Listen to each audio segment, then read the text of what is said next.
You're tuned to the national network of Springbok Radio. We are operating on FM, medium wave, and shortwave transmitters in the 90 and 120 meter bands.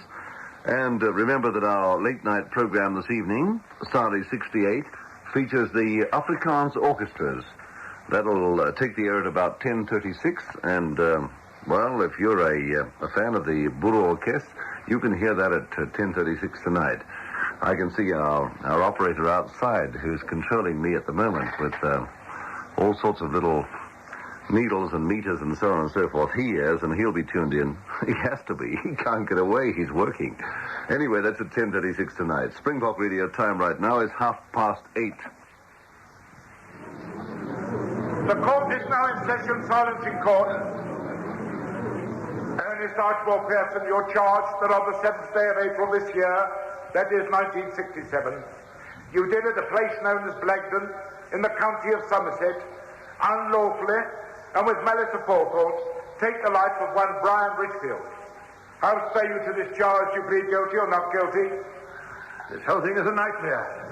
Of course I didn't do it. Record a plea of not guilty.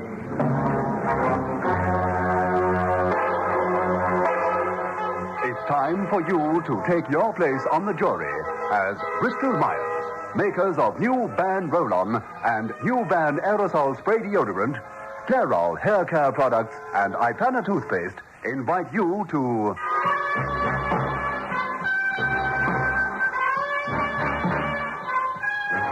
consider your verdict.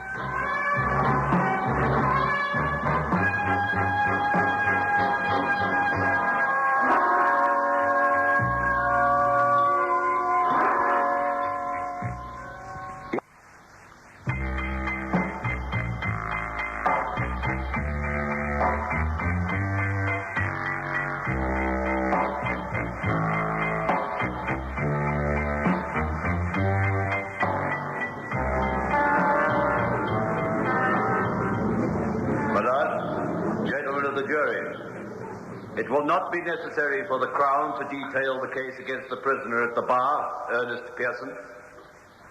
Why do I say this? Simply because the basic facts are irrefutable and require no elaboration. It is common cause that on the morning of April the 7th, Richfield was found hanging from a fixture attached to the ceiling of the bedroom he was occupying. It is equally established that the bedroom in question was part of the residence belonging to the prisoner at the bar. Now, the door of his room had been locked from the inside, and there was no apparent way of gaining other access to the bedroom. Thus, it would seem that the death of this unfortunate young man was brought about by his own hand. However, due to the vigilance of the police officer in charge of the investigation of what appeared to be suicide, certain facts were brought to light which will be placed before the court. You will hear that not only did Pearson have a strong motive for wishing Richfield's death, but also that he had actually threatened the now dead man but a few weeks previously.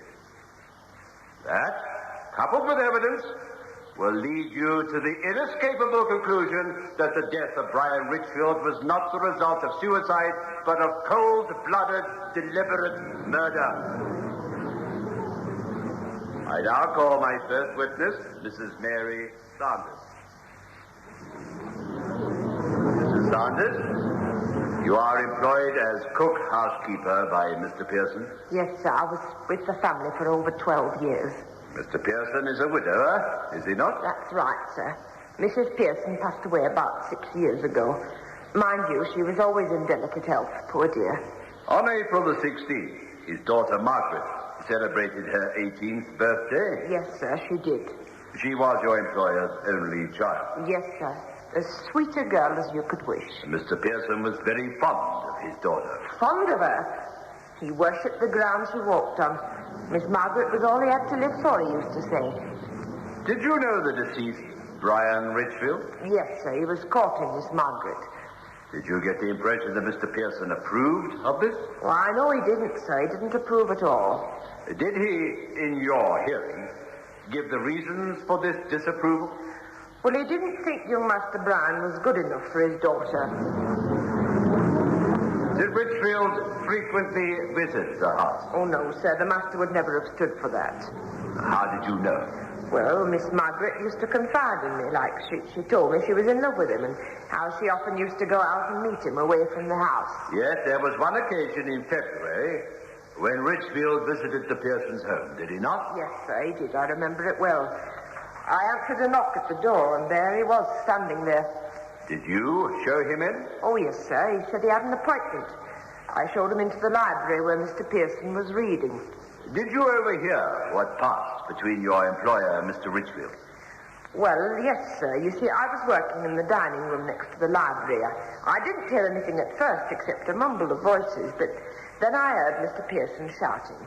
He was saying, "No son of Arthur Richfield will marry my daughter." Look, this ridiculous feud between you and my father... Feud, you call it? Your father went to jail for 7 years because as my solicitor, he defrauded me of £60,000. Ridiculous, you call it? All right, my father committed a crime and he's paying for it. But that's nothing to do with me. Hasn't it? Why were you expelled from school? Well, I was younger. It was all a mistake. Mistake, indeed. Richfield, there's a streak in your family that is rotten through and through. Now, look here. Young man, I don't propose to argue with you. I have allowed you to see me to tell you that I will never consent to your marrying my daughter. Then Margaret and I will marry without your consent. I'm sorry, but... Forget that she is underage. She is now. But it won't be long before she's of age. And how do you propose to support her? When Margaret becomes 21, she'll inherit the money your wife left her. She's agreed that I should go to university so that I can have a proper profession. Really? You plan to marry and live off my daughter? That isn't true. Oh, isn't it? No, it's not. We love each other. I doubt if a Richfield could love anybody. Say what you like. Margaret and I are going to get married with or without your consent. If you think I'm going to allow my daughter to marry a wastrel and a scoundrel, you're very much mistaken. Oh, I know my daughter thinks she's in love with you. But no good can come of it. I'll do all I can to stop it. But you can't, can you? Oh, you can prevent her seeing me for a while. But after that... I warn you. I would kill you before I'd let you harm my daughter. Do you hear me? I would kill you. You heard that, did you? You swear on oath that you distinctly heard Mr. Pearson threaten the life of Mr. Richfield? Yes, sir, I did. I now want you to tell us something about the morning of the 8th, the day when Richfield's body was found hanging from a fixture attached to the ceiling of the bedroom. Well, I'll tell you all I know. First of all, you were present when the body was discovered? Yes. Yes, I was. Would you describe what you saw? Well, sir, I took Mr. Richfield his morning tea, and I couldn't get an answer. I knocked and I knocked. Mr. Richfield! Mr. Richfield! Mr. Richfield! What is it, Mrs. Saunders? Why are you creating such a commotion? It's Mr. Richfield, sir. I can't get any reply. Probably fast asleep. Why did you just walk in? Well, I tried to, sir, but the door's locked. Certainly appears to be a sound sleeper. Here, let me try. Richfield, wake up! Richfield! Wake up! Locking his door like a frightened young female. I don't think anyone could sleep through this racket. Well, come with me. We'll go round the back and look through the windows. I suppose he is in the room. We went round onto the lawn, looked through the window. Oh, it was horrible. There he was, dangling from the ceiling. I couldn't believe my eyes. Most unpleasant for you. Then what happened? Well, Mr. Pearson broke the pane of glass and bolted the window from the inside, rushed in. He shouted to me to get the kitchen knife. He cut the rope. And he asked me to help him put Mr. Richfield on the bed. He was all limp and folded up like his face all blue. Oh, it was terrible. Very nasty experience for you, Mrs. Saunders. Then what happened? Well, Mr. Pearson says I seem to have driven this young man to suicide. I must call the police. He did, sir? Yes, sir. Thank you. That is all. Mrs. Saunders, do you view my client in a friendly light? I don't know what you mean, sir. Do you like your employer? Well, I don't think one way or the other. Come, Mrs. Sanders, you worked with him for 12 years. Surely you must have some definite opinion as to his character or his work. Well, I don't like the way he tried to separate those two, that's a fact. Mrs. Sanders, my client strongly denies ever uttering the words, I quote your evidence, "Richfield, I warn you, I would kill you before I would let you harm my daughter." He said them. It's true. Mrs. Sanders, you say that you heard these threats being uttered when you were in the dining room and my client and Richfield were in the library. That's right, sir. There is a communicating door between the library and the dining room? Yes, sir. Was the door open or closed? It was closed. I see. And the other door, the door giving access to the library from the hall, was that open? I don't know, sir. Oh, come.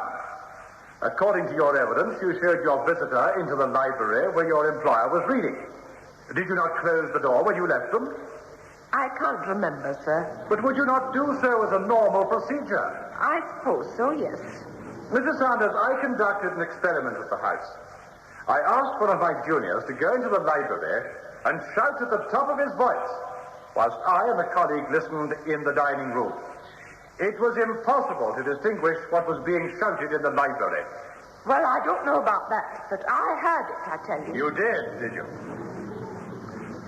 On discovering the body, Mr. Pearson suggested that you accompany him to the back of the house. Yes, sir. It was he who cut the young man down and suggested calling the police. Yes, sir. Would you say that your employer was shocked? Yes, I would, sir. You've known him for 12 years.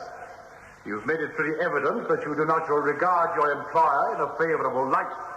Mrs. Sanders, have you ever regarded Mr. Pearson as a murderer? My lord, never in all my life. Mr. Brockenhurst, you are far too experienced a man. Very well, my lord, I apologize. I did not mean to get this witness to act as a judge and jury. Ever since she entered the witness box, her manner and speech has expressed a dislike for her employer and a determination to paint him in the worst possible light. That's not true. Mr. Brockenhurst, if you persist in attempting to turn this courtroom into the kind of legal inquiry so favored by the yellow press and American films, I shall stop the trial and see to it that you are duly admonished. I do not want to have to warn you again. This witness has a right to be protected, and she will be. Now, sir, the least you can do is to apologize to the court and to this witness in particular. It would seem, my lord, that whatever I say now can only prove prejudicial to my client. I apologize to the court and to this witness. My lord, you are not preventing me from commenting, I trust? The question is unworthy of you. I apologize for the question. I merely wish to make the comment that this witness's story of overhearing such a damaging conversation, damaging to my client, that is, has no corroboration whatsoever. Is my learned friend accusing Mrs. Sanders of perjury? No, I am not. I am, however, diagnosing a psychological state in which, like the celebrated young Frenchwoman and her voices, which did not exist, Mrs. Sanders may not be a Joan of Arc, but has a vivid sense of the dramatic. That is all. I think, Mr. Brockenhurst, we will call for an adjournment, and you will please see me in my chambers. And so the usher announces the trial of Ernest Pearson for the murder of Brian Richfield temporarily suspended, and the court adjourns. This dramatized version of the trial is brought to you by Bristol Myers. Now, back to the courtroom. The judge presiding waits until the usher has announced the resumption of the trial. The leading characters have resumed their seats, and the judge says, Gentlemen of the jury, it is to be regretted that in an excess of concern for his client, leading counsel for the defense has made statements which may imply, certainly will cause you to infer, that much of Mrs. Sanders' evidence is suspect. It is my duty to direct you that you must weigh everything that she has said and to place on it what degree of importance you wish. Should you accept or reject any part of her evidence, you are in no way causing such acceptance or rejection to reflect upon the good character of this witness. Sir Richard. As your lordship pleases. I would like to call to the witness stand Detective Inspector Philip Masters. Inspector, I understand that you were summoned to the home of the Pearsons on the morning of the 8th of April. Yes, I was telephoned by Mr. Pearson. Can you give the substance of his telephonic statement to you? I can. The prisoner said that a young man had committed suicide in his house, and would I go there urgently? Is such a procedure not unusual? Would not such a message to the police be received by the duty officer? It was. What I really meant to say is that Pearson put a phone call through to the police and asked whether I was available, as he had an urgent message to give. I see. Carry on, please. I expressed astonishment that he should report the tragic incident to me personally. Pearson said that he was doing so because he wished to avoid any scandal, that he was extremely worried about his daughter, due to return that day, and that he would be grateful if I called personally, as he was a well-known and respected head of one of our best county families. I went over, accompanied by Sergeant Smith. Thank you, Inspector. It was good of you to come personally. I do appreciate it. That's all right. You say you've got a suicide in the house. Doesn't bear thinking about. Where did it happen? It's in this room over here. Young Richfield? I cut the rope and I put him on the bed. Well, I didn't know that he was a friend. He's hardly a friend, Inspector. He wanted to marry my daughter. Now, this is going to be a great shock for the poor child. What made him commit suicide? I don't know. I suggested he stay here while Margaret was away. I wanted to have it out with him once and for all. I wanted to show him our standard of living compared with what he would provide, even with her mother's inheritance. Well, the prospect depressed him so much that he took his life. There's no other explanation. But why here, under your roof? Well, I'll tell you why. I find it difficult to speak ill of a man whose corpse is lying in front of me. He was neurotic to a degree. It is my view that he committed suicide in my house rather than in his own, in order that my daughter might hate me for the rest of my life. And our neighbors point an accusing finger. There can be no other explanation. Daddy, they're coming.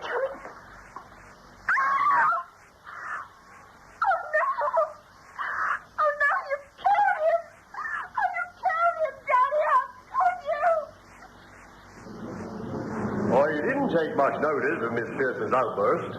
She had been informed by Mrs. Sanders, and the shock of seeing a young man lying there could have caused her to say anything. Nevertheless, it remained in your memory. Naturally. Of course. Now would you describe the scene as you first saw it when you entered the room? The dead body of Richfield was on the bed. Around his neck was the rope. It had obviously been cut from a rope that was suspended from the ceiling. In the center of the floor, by the dangling rope, was an upturned chair. The French windows leading to the lawn were open. One pane had been shattered. Your first impression was that the young man had stood on the chair while attaching the rope to the chandelier fitting screwed to the ceiling. Then he tied the other end of the rope around his neck and committed suicide by kicking the chair from beneath him. That was my first impression, yes. What made you change your mind? Well, I suppose I began to feel uneasy because of the bedroom being locked.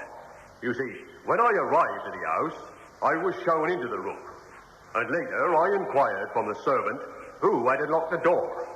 She said that Mr. Pearson had picked up the key off the dressing table and proceeded to unlock the door when he left the room to telephone the police. Carry on. Well, sir, I asked Mr. Pearson if Mrs. Sanders was correct, and he said yes. He said that the key was not in the lock and that he found it on the dressing table. Did you find this strange? Under normal circumstances, sir, no. But for a would-be suicide to carefully lock the door on the inside and place it on the dressing table struck me as being rather peculiar. Did this fact cause you to suspect Mr. Pearson? Not that single fact, no. There were other contributory factors. Such as? Well, the bed had obviously been slept in. When I arrived, the young man was still in his pajamas. It didn't add up. In my experience, it is unusual for a person who has reached such a stage of mental unbalance as to want to commit suicide. It is unusual for them to retire to their bed after carefully undressing and putting on their night attire. And when one adds to the fact that the precise way in which the door was locked and the key removed, well, sir, I began to suspect that the young man had not taken his own life and decided to investigate the matter further. An investigation that was to lead to the arrest of the prisoner. Yes, sir. You see, it didn't add up. There was no doubt that Miss Pearson was determined to marry the young man when she came of age. She was to receive an annuity of £1,500 a year after tax for the rest of her life. Diaries left by the young man revealed that far from being depressed, he was scornful of the father's inability to stop the marriage. You sought medical advice? I did.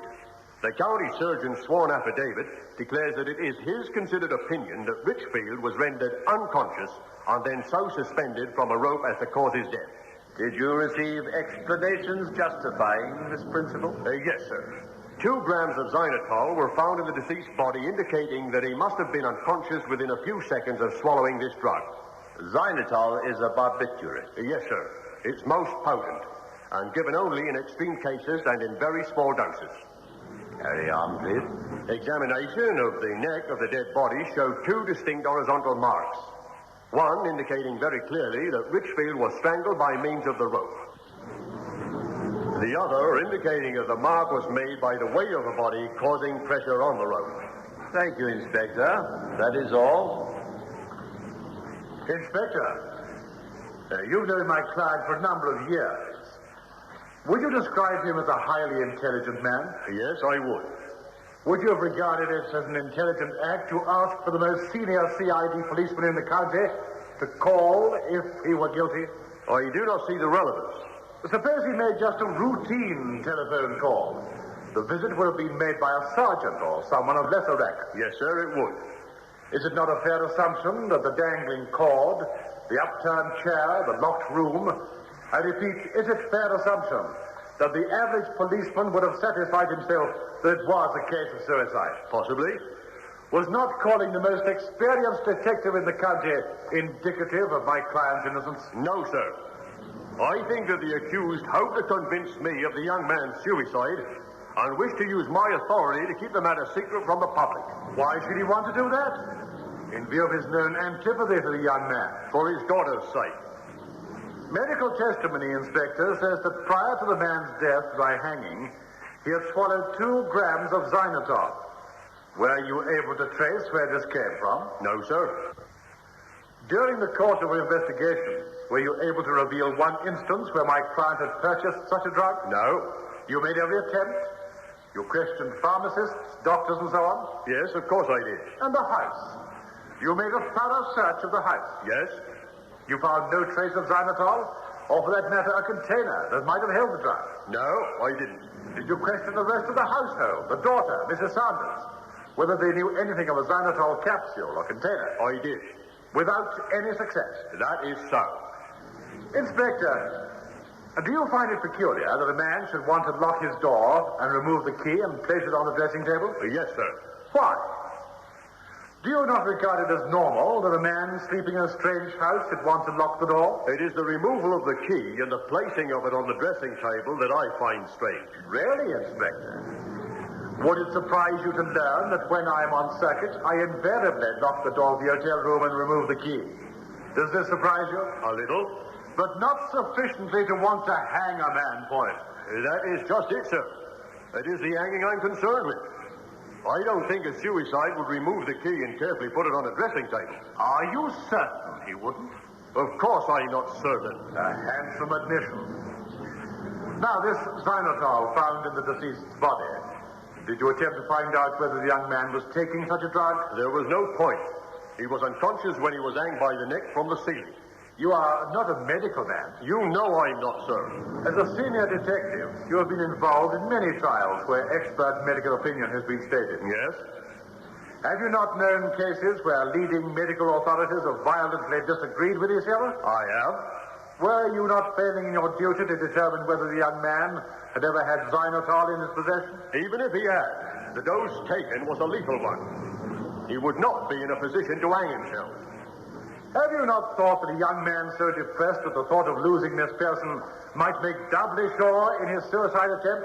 First, he swallowed the xylitol, and then prepared a rope for himself to hang himself. You forget, sir, that a man would go into a coma within 3 or 4 seconds of swallowing the drug. You were told this? By experts. And you are prepared to believe it? Yes.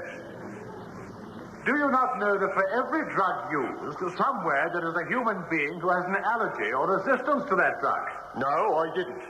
I am not a medical man. Thank you for confessing your ignorance. I now call Dr. Robert Morgan. Dr. Morgan, you are quite convinced that there were 2 distinct marks on the deceased's neck, clearly indicating that he was choked whilst lying in a horizontal position, while the latter mark was caused while he was hanging from the rope suspended from the ceiling? Aye. Would you care to elaborate on that? Well, certainly. In the first instance, the marks were those suggesting that the rope was cutting into the neck deeply. There were no skin tears or abrasions. In the second instance, the marks revealed distinct traces of abrasions caused by the tearing of the skin as the weight of the body dragged against the rope. Thank you, Doctor. Your sworn affidavit tells of the finding of over 2 grams of xylitol in the deceased's body. Would it be possible for a human being to swallow xylitol and remain conscious for any length of time? No, sir. No human being can remain conscious for longer than 7 or 8 seconds at the very most. The average person would lose consciousness within a couple of seconds. Are there any exceptions to this rule? No, sir. Xylitol is of the barbiturate group. Thank you, Dr. Morgan. That is all. And that closes the case for the Crown, my lord. No questions. Well, you have heard all the relevant facts. Would you say that Ernest Archibald Pearson is guilty or not guilty of murder? In a few moments, we shall bring you the verdict recorded in the actual trial upon which this dramatic presentation is based.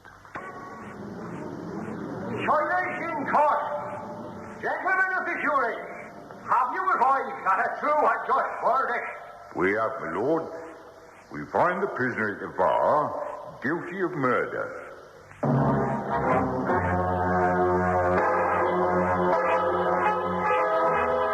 Bristol Myers, makers of new Ban Roll-On and new Ban Aerosol Spray Deodorant, Ipana Toothpaste, and Clairol Hair Care Product, hope you enjoyed tonight's presentation of Consider Your Verdict, produced by Michael Silver.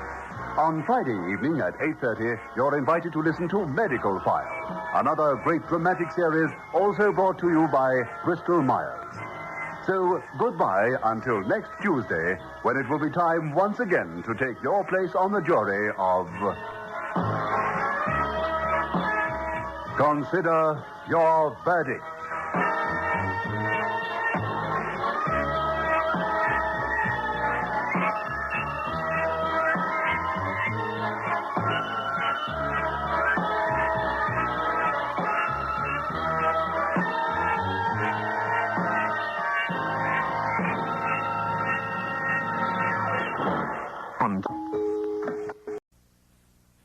So I'll pick you up at about 1:30. That should give us plenty of time. Yes, and remember, the bet still stands, eh?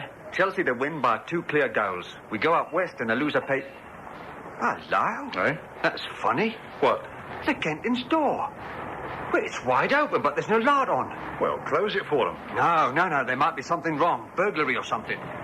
I'll give them a shot. Mr. Kenton! Mr. Kenton! Doesn't seem to be in. Yeah, I'm just going to have a look. It's so unlike them with all the stuff in the shop.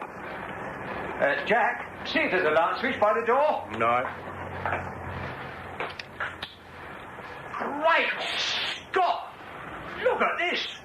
All that blood. Who is it? Oh, it's Mrs. Kenton. She must have fallen down the stairs in the dark. Her husband must be out. Hey, look, I'll stay here and you go and see if you can find a copper. Or use the phone box at the corner of Sydney Street and ring 999. Well, can't we do anything for her? No, we mustn't move her. Anyway, it's too late. I'm sure she's dead.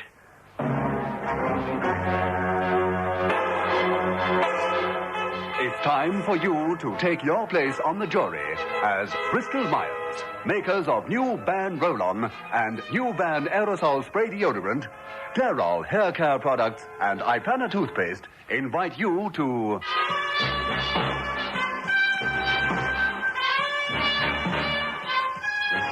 consider your verdict.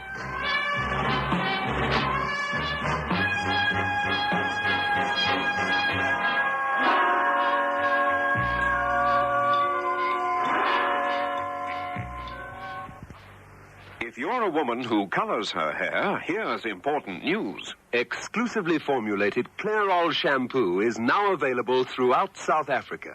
Every woman who colors her hair needs new Clairol shampoo when she washes her hair.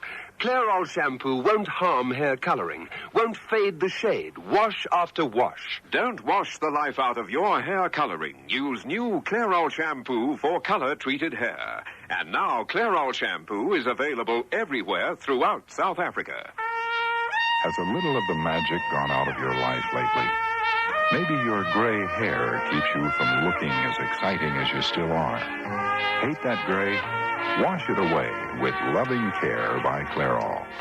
Loving Care washes away gray without changing your natural hair color. There are 11 beautiful shades of Loving Care. Choose the one nearest to your natural hair color. Wash years away in minutes with Loving Care.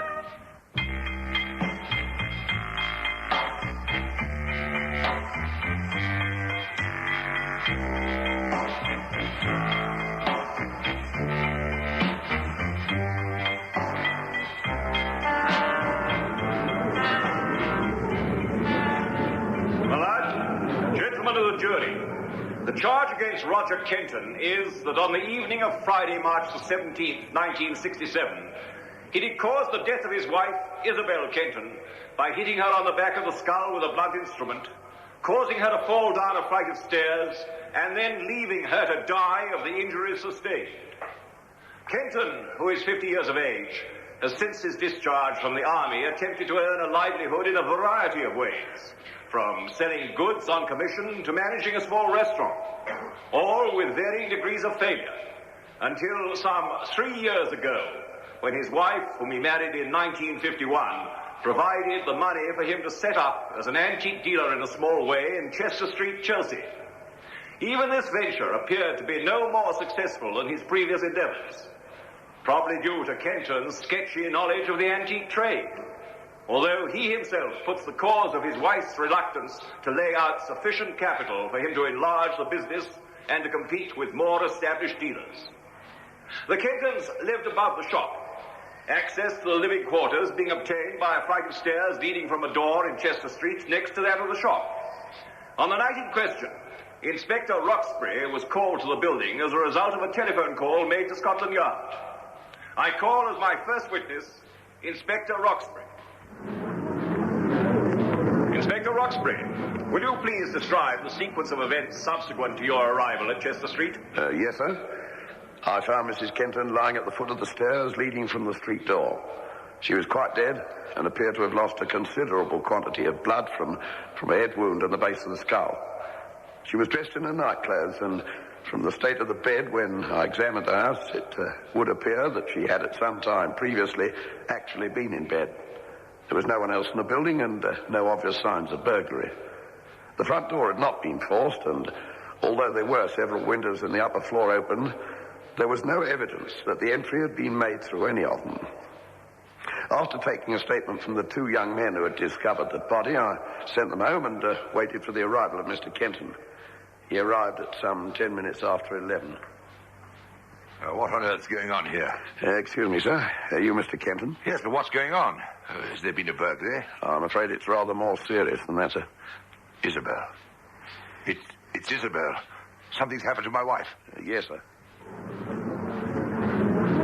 He immediately suggested that there'd been a burglary and then surmised that his wife was involved. Yes, sir. We went upstairs into the living room and I explained what we had found. He listened quite calmly but kept looking over to the sideboard. Are you looking for something, Mr. Kenton? Is there anything missing? The cash box. They must have taken the cash box. I left it there before I went out. Was there much in it? Oh, some 30 or 35 pounds. Mm-hmm. We kept the cash up here. There's a small safe in the shop, but we always thought that was the obvious thing for them to take if there was a burglary, so I only kept some files and odd papers in it and brought the cash up here with me every night when I closed up. Someone must have known about that. Possibly, sir. Can you explain your movements this evening to me? Certainly. I've been to the cinema, the Granada. It was a Western I particularly wanted to see. I'm an addict as far as Westerns go. My wife didn't care for them much, so she decided to stay at home and go to bed early. And what time did you go to the cinema? Shortly after 7. I was a bit early for the start of the last program, so after I bought my ticket, I hung about in the foyer for a while until it was time to go in. Just as I was going to my seat, I met a friend, George Andrews. We arranged to have a quick drink afterwards. You didn't sit with him? No, he was with his wife and another couple. But as I said, we met afterwards. So, Kenton had an alibi for the entire evening. Oh, that's how it appeared at the time, sir. Following morning, I interviewed Mr. Andrews, and he confirmed Kenton's statement. They had met again in the foyer after the film ended and had gone to the public house next door to the cinema where they had one drink and discussed the film. Although there were accountable fingerprints to be found and nothing appeared to be missing except the cash box, I was forced to accept the theory that someone had rung the doorbell, calling Mrs. Kenton from her bed. She had answered it, been forced upstairs, and then struck over the head by a person or persons unknown, who had then taken the cash box and left the shop, leaving the front door open. That, indeed, was a theory which would fit the facts as you knew them then. What caused you to change your ideas? A visit I had from Mr. Armitage, sir, Mrs. Kenton's brother. Sit down, Mr. Armitage. I believe there's something you wanted to tell me. Yes, Inspector. It's about Isabel's death. I'm sure Kenton had a hand in it. I must warn you, Mr. Armitage. It's very dangerous to go about making statements like that, and unless you have some valid reason. Oh, I've no doubt you're very upset about your sister's death, but I must advise you that you can only do yourself harm by allowing your feelings to let you make rash statements without proof. I don't see how you can suggest that Mr. Kenton had any connection with the crime when he was sitting in the cinema at the time. But that's just it. Why would he want to see the film twice in a week? What's that? When I spoke to Isabel on Wednesday morning, she told me that Roger had been to the Granada on Tuesday night. And that was the moment when you began to wonder whether Kenton's alibi was quite as sound as it first appeared. Yes, sir. Before facing Kenton with this new information, I decided to seek a further interview with Mr. Andrews. He is by profession an insurance agent, and I visited him at the office. I'm sorry to trouble you again, Mr. Andrews, but an investigation like this, well, we've got to be very thorough. Not at all. In point of fact, if you hadn't come to see me, I would have been in touch with you. You see, I've known Roger Kenton for a number of years, and I handle all his insurance. In relation to the life policies which we have issued, I notified head office of Mrs. Kenton's death, and it was their feeling that I should speak to you. And why was that? It's jolly difficult. I know Roger is a bit of a... Well, let's just say that he's been unlucky in the past. But I like him. And I really thought he might settle down and make a go of this antique business. Mm-hmm. Right spot, you know. Yeah, I see. I'd arranged ordinary insurance cover on the shop, and I also fixed the life policies on himself and Mrs. Kenton. They weren't big, but Roger said that his wife hadn't got much out of him since they'd been married, so she might just as well benefit a little if he died. Ah. Then, last Thursday, just before she died, he came in and increased his wife's policy considerably and paid the premium. Oh, he did he? That's right. It's one of these policies which can be commuted into a form of annuity at a later date. He said the shop was looking up and that this was one way of seeking a little security for the future. You said considerably. What, in fact, does this amount to? Well, at her death, Kenton stands to receive £50,000. Oh, I see. Now, Mr. Andrews, let us go back to that visit to the cinema. Did you expect to see Mr. Kenton there? No, but I wasn't surprised. It is the type of film that he likes. Well, let me ask the question another way. Could he have expected to meet you at the Granada? I don't think so. No. Wait a minute. Aye, now I come to think of it, he could. When he was here last Thursday, I told him that I was going. Thank you, Mr. Andrews. Inspector, you don't think there's something wrong, do you? I mean, I saw him as he went in and then again at the end of the film. Yeah, I'm sure you did. It's just something I've got to work out. I'll be grateful, by the way, if you didn't mention this conversation to anyone. You have my word for it.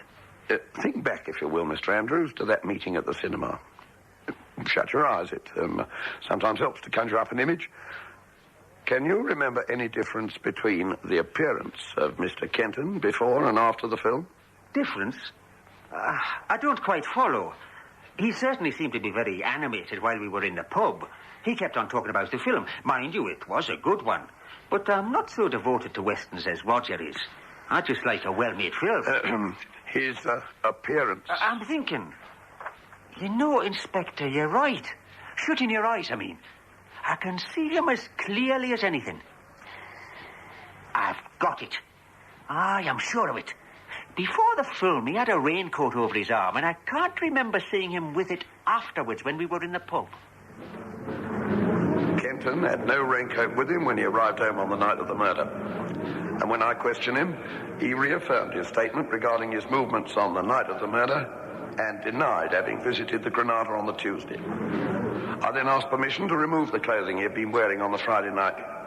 He made no objection to me taking his suit and shoes, and the shirt and the underclothing which he had worn had already gone to the laundry. Then, at a later date, as a result of further investigation into the veracity of his alibi and the report of the police laboratories and the government pathologist, you charged Kenton and took him into custody. Yes, sir. Thank you. That is all. Inspector, is it a habit of yours to ask people to shut their eyes and dream dreams? Not to dream, sir. Sometimes helps to clarify the memory. Or to see pictures which you are painting? No, sir. Let us consider this alleged missing raincoat. When you examined my client's wardrobe, did it contain a raincoat? Yes, sir. A brand new one. I asked him about it. Oh, I see. You've got a new raincoat, Kenton. Yes, I bought it a few days ago. Why? Oh, really, Inspector, why does one buy a raincoat? Because it's needed. What happened to the old one? I don't remember having mentioned an old one. But in fact, I did have one. It was very old. Proofing had perished, and I threw it away. It had been raining on the Friday afternoon. Why didn't you take your raincoat to the cinema? It may have been raining in the afternoon, but it wasn't when I went out. And it didn't look as though there would be any further rain. A perfectly logical explanation, don't you agree, Inspector? I did check with the Weather Bureau, and there was no rain in the London area on that day after 4:30 in the afternoon. Mrs. Kenton was struck down with some instrument. Has the Weather Bureau or any other bureau been able to assist your investigation in finding that instrument or even establishing what that instrument was? Really, my lord? I apologize. But the body of the question still stands. We've been unable to find the weapon used, but in the area there are many places where it could have been disposed of. Was there a poker in the house? No, sir. There were no open fires in the house, only electric element heaters. Any iron bars? No, sir. So if it was an instrument such as you describe, it was in all probability brought into the house on the night of the murder for the sole purpose of committing the crime. It is possible, sir, but it could have been there all the time. During the period between 7 o'clock and the start of the program at the cinema, was Kenton seen in the foyer, swinging a poker or an iron bar in his hand? No, sir. Is it likely that he could have secreted a poker in the pocket of his suit? Of course not, sir. No one ever suggested that he might have... Inspector. You have to defend your case, but I must defend my client. No further questions. I feel that this would be a good opportunity for the court to adjourn. And we take this opportunity to remind you that this dramatic presentation is brought to you by Bristol Myers. The court is once more in session with leading counsel for the Crown rising to call his next witness. I call Mrs. Sally Green. Mrs. Green, you're employed as an usherette at the Granada Cinema, Chelsea. That's right. One of your duties is to open the exit doors at the end of the performance. Well, if I'm on late, we take in turns, see? 2 of us in the stalls have to stay on to the end, and the rest can go as soon as the main film starts. And you were on late shift on the Friday night in question? Yes. I always work late on Fridays. My old man goes to the dogs at Wimbledon that night, so there's no point in being off early. The exit beyond the toilets toilets is operated by what is known as a crush bar. Yes. This system of fixing means that the doors are opened by pressing a bar on the inner side, but the door can neither be opened nor properly closed from the outside. That's right. On this Friday night, did you find the door already open? Yes. So you would assume that someone had already left by that exit? Yes. Could this have happened at any time during the performance? Or are the doors checked at regular intervals? Any time, I suppose. We see that the doors are closed before the show starts, but no one bothers to look at them again until we have to open them. Thank you. That is all. Mrs. Green, was there any special reason for you to remember that the door was open? I was asked by the inspector. Was this the first time that you'd found the door open? No. No, it happens now and then. Someone doesn't like the film, goes to the toilet, and, well, that's the nearest door to the street. Was the cinema full? Well, Friday night was pretty full. It's a busy night anyway, and there was quite a good program. You work in the stalls. Do you know how many seats there are in the stalls? Ooh, a lot. About 700. 853 to be exact, and most of them were sold. Any one of some 800 people could have got up and gone out of the exit. I suppose so, but most of them seem to like the film. I'm sure they did. No further questions. I now call Mr. Harold Armitage. Mr. Armitage, you are the brother of the deceased. Yes, I am. You made a statement to the police that to the best of your knowledge, the prisoner attended a performance at the Granada Cinema on the Tuesday prior to the death of your sister. I did.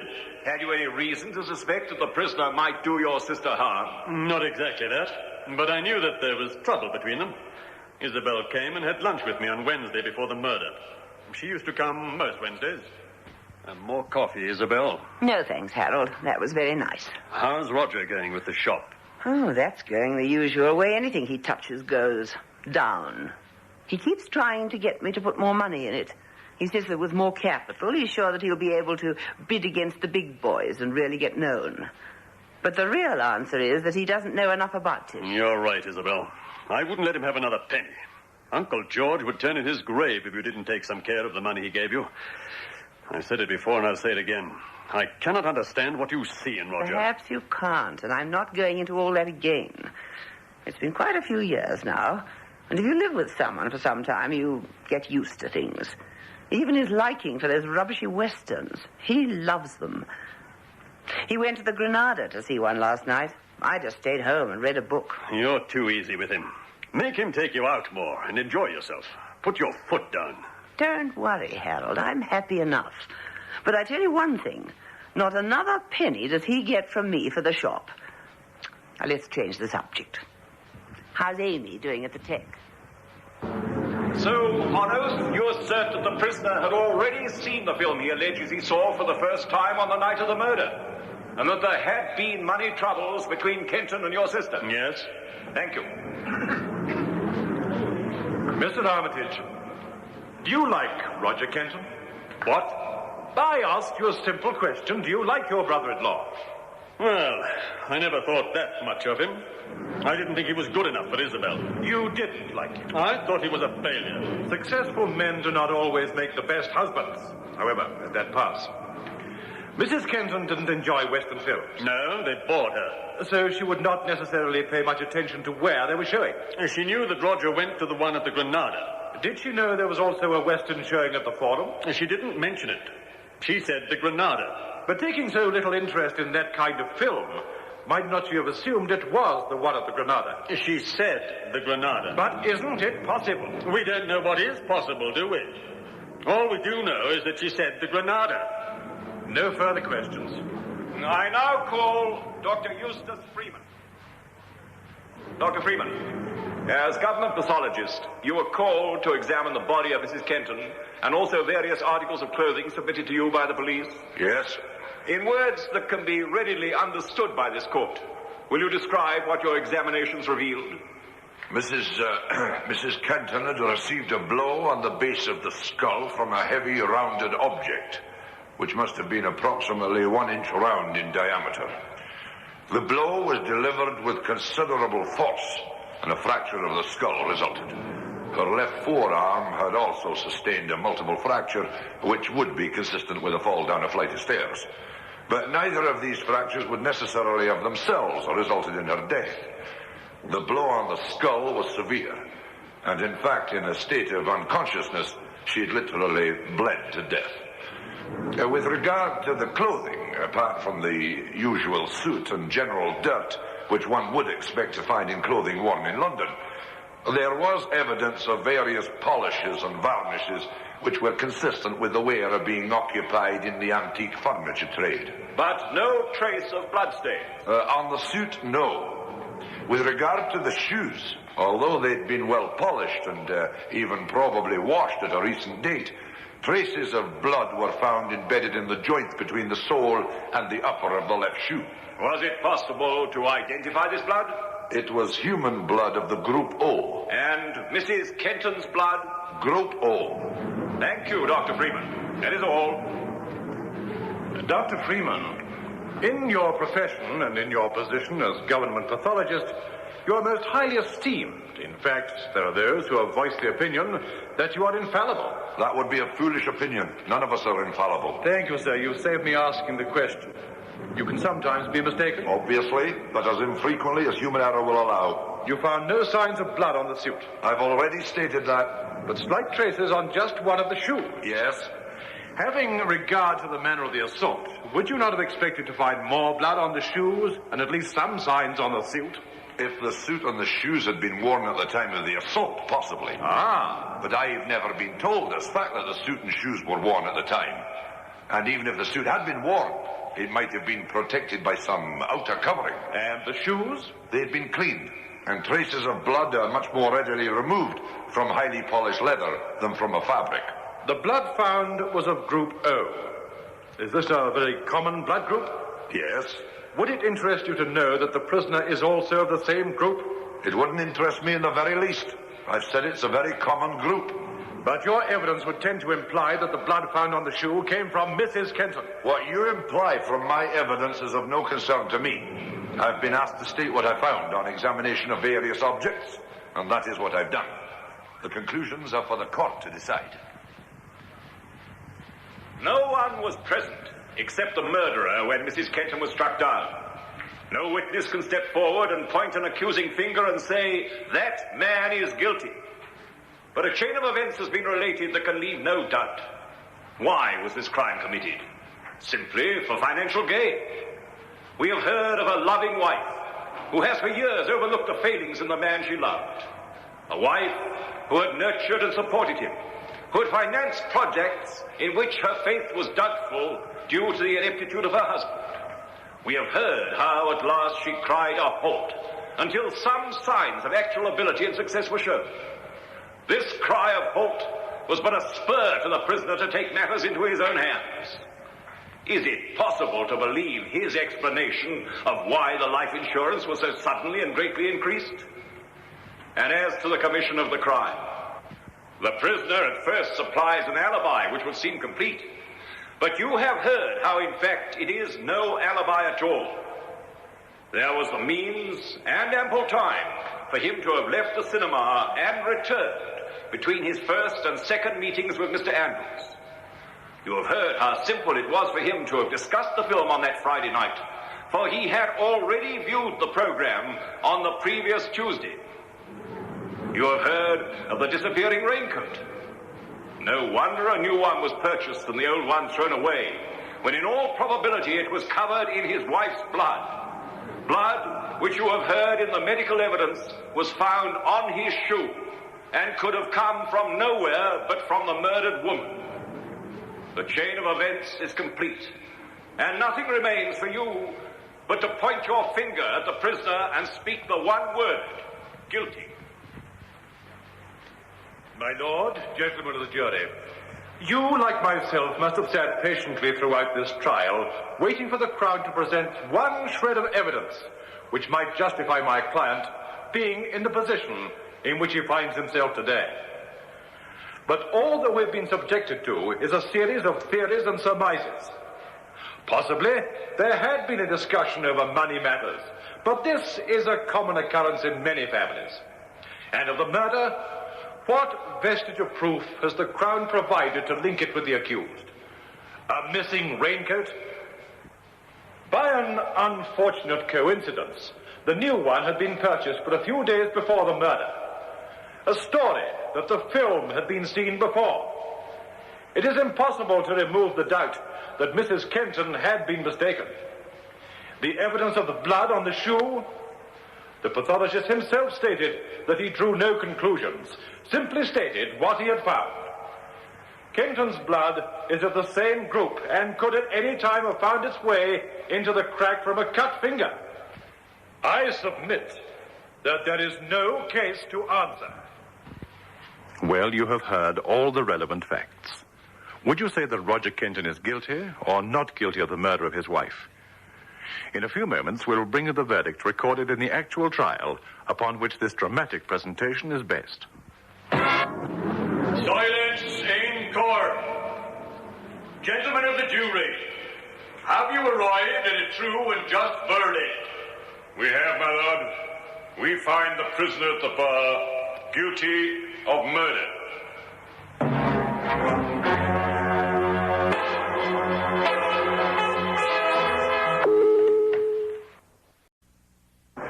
Now, look, Sergeant Longworth, you're a friend of this Bob Greenley. Tell him to stay away from my daughter. He's not in love with Beryl. In the first place, Mrs. Harris, Bob Greenley doesn't happen to be any particular friend of mine. We just belong to the same club, that's all.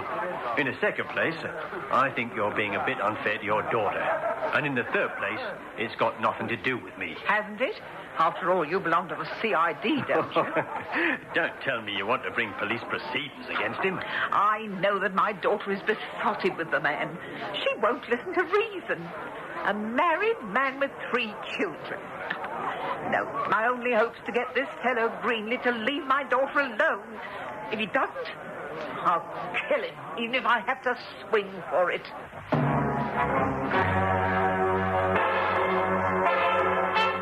It's time for you to take your place on the jury as Bristol Myers, makers of the Mum range of deodorants, Clairol hair care products, and Ipana toothpaste, invite you to...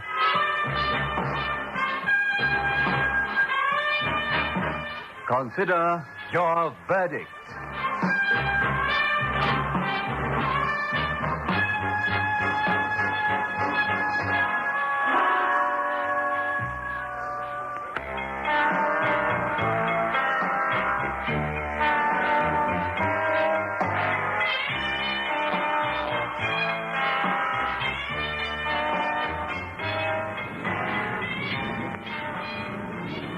My lord, the gentlemen of the jury, it is common cause that 52-year-old Robert Greenley was found dead lying in a ditch one early winter's morning on December the 21st last year. That is 1967. It is equally common cause that the inquest returned the verdict of death by misadventure, that he had been knocked down by an unknown motorist who failed to stop to render assistance to his victim. This, my lord, gentlemen of the jury, suggested that some hit-and-run driver was responsible for an accident which caused the death of Greenley. It may well be that had the prisoner at the bar's daughter been prepared to accept the killing of the man she loved, justice would have been defeated, and her mother, Rosa Harris, might never have been called to the bar of justice. I do not wish to anticipate the line which the defense will take. Certain I am you will be subjected to an impassioned peroration as to the duty of a mother to protect her young.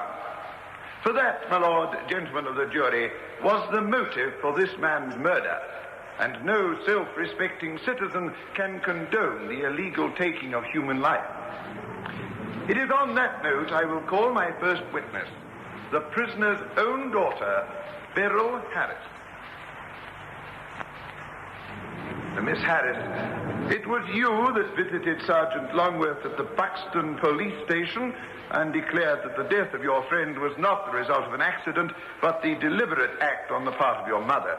Yes, it's true. Mummy killed him. She said she would. You wicked, wicked girl. It's true. It's all lies. They're not lies. You knocked him down and killed him. Silence! Silence in court. Yes, Judge, presiding over the proceedings. It is my duty to see that the evidence is led in a calm and dignified manner. And the prisoner at the bar must be under great stress. By the same token, it is a unique experience for me, as judge of many years' standing, to listen to a Crown witness who is a daughter of the accused. All murder trials contain an atmosphere charged with emotion. It is impossible for me to expect for this situation to induce a calmness and objectivity.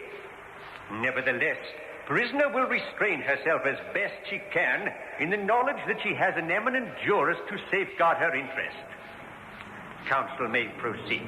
Thank you, my lord. Miss Harris, I want you to tell the court what happened on the evening of the 21st of December last year. Of course, the information we seek deals with the events which you feel relate to the death of your friend. He was more than my friend. We were going to get married. Now, Miss Harris, there was an office party, was there not? Yes. Bob and I worked for Seaton & Co. They're printers in High Street. Mr. Seaton had made his speech and gave out the Christmas bonuses. And we were all breaking up for the annual Christmas holiday when Mummy arrived. Well, the boss has done his stuff. We don't have to stay. Come on, I'll take you home. Gary, we can catch the 7 o'clock bus. All right. We better stay to say goodbye to Mr. Seaton. Oh, no. Don't look now. But the tigress has arrived to protect her young. What you... Oh, Mother, what are you doing here? What do I look as though I'm doing? I've come to take you home. Mummy, you shouldn't have. Why not? Have you become ashamed of your mother? Be silly. It's just that it wasn't necessary. Bob would have... Bob would have what? Mr. Greenley, I understand that you've persuaded my daughter to accompany you on some sort of weekend over Christmas. It's all perfectly respectable, I assure you, Mrs. Harris. I've warned you enough time. Keep away from my daughter. Mummy! Oh, look, Mrs. Harris, it's near Christmas time. Peace, goodwill, and all that. I love Beryl. Indeed. So my daughter tells me. And what about your wife and 3 children? Have you enough love left for them? Please, Mummy, not here. Oh, and why not? Frankly, I've come to speak to Mr. Seaton. If I can't persuade you to leave my daughter alone... You're too late. Mr. Seaton's made his speech and he's gone. Are you coming with me or are you not? Well, look, you may as well, Beryl. You know, I've got to attend the annual general meeting of the Printers and Kindred Trades Association tonight. What time will it finish? Oh, about 10. There's no point in us catching a bus now. You might as well go home with your mother. How kind of you. Now, look here, Bob. All right, Greenley. Mother, let's go. You've humiliated me enough.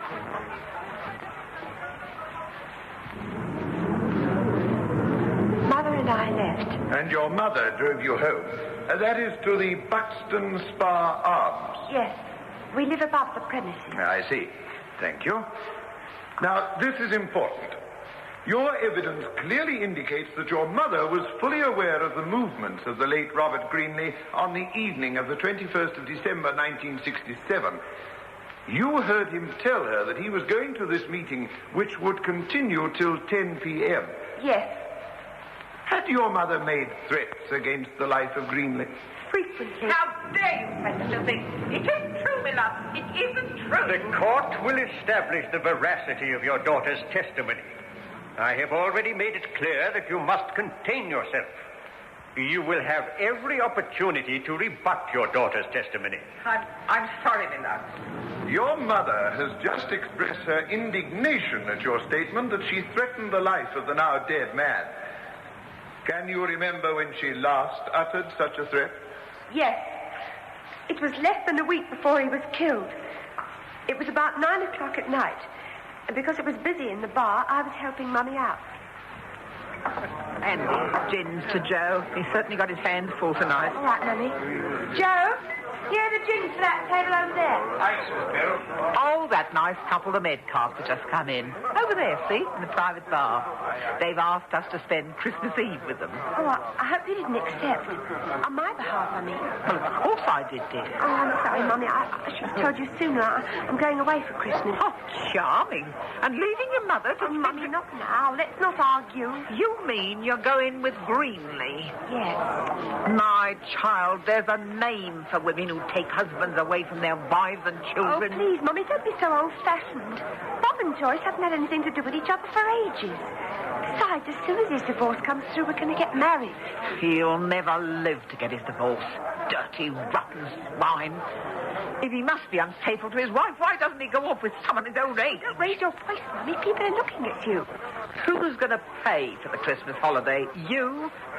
He hasn't got 2 pennies to scratch himself I don't have to listen to this. I'm going. You're not going anywhere. I'm not going to let this man ruin my daughter's life. I'll kill him first, you hear? I'll kill him. I didn't think Mummy meant it. Otherwise, I'd rather have given him up than this terrible thing should have happened to him. Now, Miss Harris, let us return to the fated night. Your mother drove you in her car back to the Buxton Spa Arms. Yes. And then what happened? There was the usual quarrelling. Mummy telling me that I must give him up. That all he was after was her money. I was so upset I didn't want any supper. I went to bed. I couldn't sleep with all the noise in the pub, so I got dressed again. I thought I'd go down to the saloon bar and have a snack. Now, just a moment, Miss Harris. What time was this? It was about 10:15. How do you know this? Well, when I got into the bar, I looked at the clock. Was your mother in the bar? No. Were you surprised? Yes, very. I asked Joe, the barman. Joe said that Mummy had gone down to post a letter. Please go on. I stayed in the bar for about 20 minutes. Then I thought I couldn't face another scene with Mummy that night, so I went back to bed. I heard her car drive into the garage about 10:15. Would you repeat that, please? You heard your mother drive into the garage at about 10:15 on the evening of December the 21st last year. Yes, I did. When did you learn of your friend's death? The following day, when Sergeant Longworth came in the bar to tell us that they found Bob's body lying in the ditch. I had a feeling that Mummy had something to do with it. And when I attended the inquest and heard all the medical evidence, how there were signs on the road that he'd been dragged into the ditch, I knew then that my mother had killed the man I loved. I also knew that I had to tell the police. Thank you, Miss Harris. No more questions. Miss Harris, you say that you also knew you had to tell the police. Yes. What had you to tell the police? I don't understand. I'll try and make it a little more simple for you, young lady. It was you that was directly responsible for the arrest and the charge of murder preferred against your mother. Well, were you or were you not? If my mother killed Bob... Do I detect a change of tone? Am I to understand that you're using the word if, that you now have some doubt? I see you do not wish to answer. Miss Harris, do you feel that you have vouchsafed information to the police that otherwise would never have achieved the light of day? In other words, Miss Harris, did you rush along to get your mother labeled as a murderess in case they missed something? If you want to put it that way, yes. Your loyalty as a daughter is most touching, Miss Harris. What about my loyalty to the man I loved? The man you loved, indeed. How old are you, Miss Harris? 21. And the late Robert Greenley? 52. And you think it shocking that your mother should attempt to prevent an alliance between you? That's got nothing to do with it. We shall see about that. Miss Harris, there was only one way for Greenley to get his divorce from his wife, and that was to persuade the unfortunate Mrs. Greenley to divorce him on grounds of infidelity. Is that true or not? Yes, but we... For her to prove that her husband had committed adultery with you, a 21-year-old girl. No. Oh, you mustn't talk to my daughter like that. She didn't. She's been foolish, but she wouldn't do anything wicked. My lord, it is rare for a defense counsel to seek protection from his client. But I would ask this court to restrain the prisoner at the bar. My cross-examination of her daughter is vital and necessary part of the defense. I'd rather be hanged at the gallows than anyone suggest my Beryl's moral. I simply cannot have this.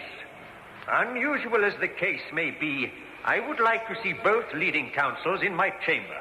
Immediately, my lord? Immediately. As your lordship pleases. And so the trial of Rosa Harris is halted. Leading counsel for the Crown and the defense make their way to the judge's chambers. During this recess, we should like to remind you that this dramatic presentation is brought to you by Bristol Myers. The judge presiding over the trial of Rosa Harris for the murder of Robert Greenley has conferred with both counsel. The prisoner at the bar has been told that she will have every opportunity to protest her innocence and has promised to abstain from further interjection. Defense counsel continues with the cross-examination. Do you think that your mother loves you, Miss Harris? I think she was more jealous than loving. She was jealous and possessive. You mean she wouldn't allow you to lead your own life? Yes. Do you remember your father? How could I? He was killed by a landmine while he was still in the army. In fact, he was killed some 4 weeks before you were born. Yes. And so your mother brought you up. Worked to feed, clothe, and educate you. Well, I was her daughter, wasn't I? That, Miss Harris, I find difficult to believe. Now, your mother has stated publicly she would kill Greenlee rather than let him destroy your life. Do you think she meant that figuratively? Oh, she said it, didn't she?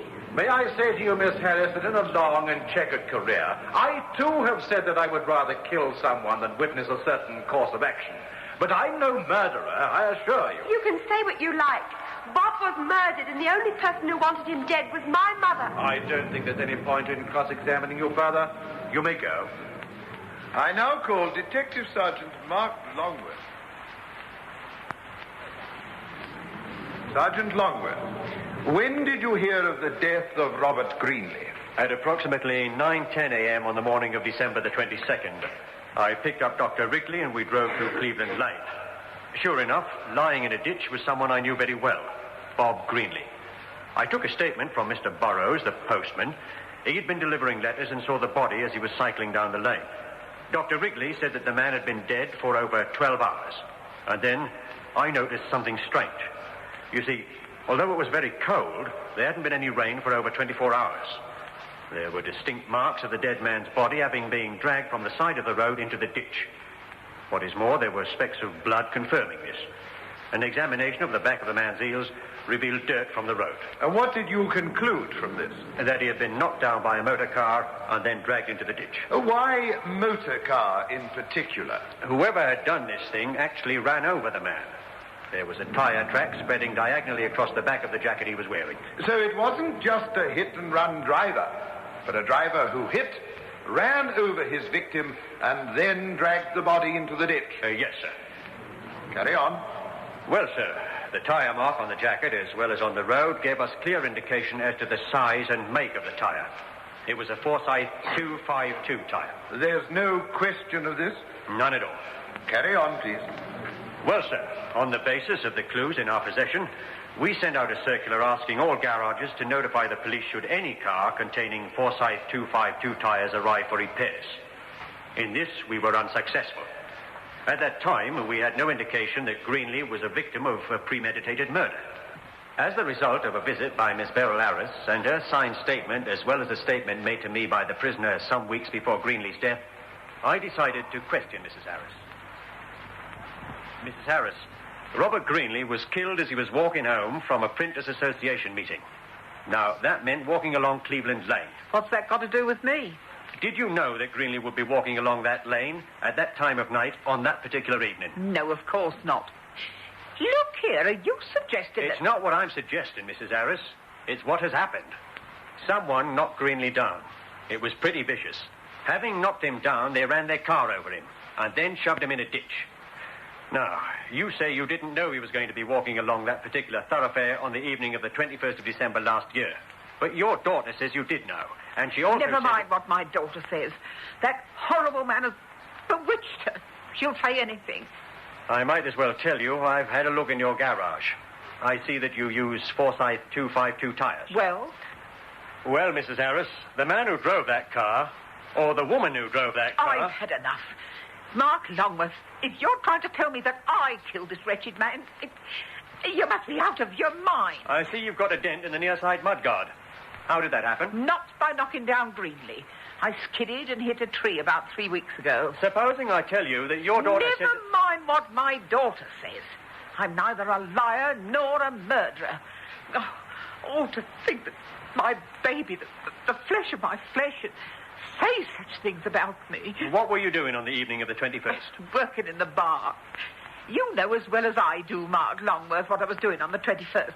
You yourself came in for a drink that evening. That was about 8:30. Your barman tells me that you left just before closing time. I went to post a letter. Did you take the car? No, I didn't. Supposing I tell you that your daughter heard the car return. Then all I can say is that she dreamt it. Aren't you glad he's dead? After all, you told me that if Bob Greenley didn't leave your daughter alone, you'd kill him. Don't you remember that? Of course I remember it. I wanted to frighten him away. Oh, Mark, you know I wouldn't do a thing like that.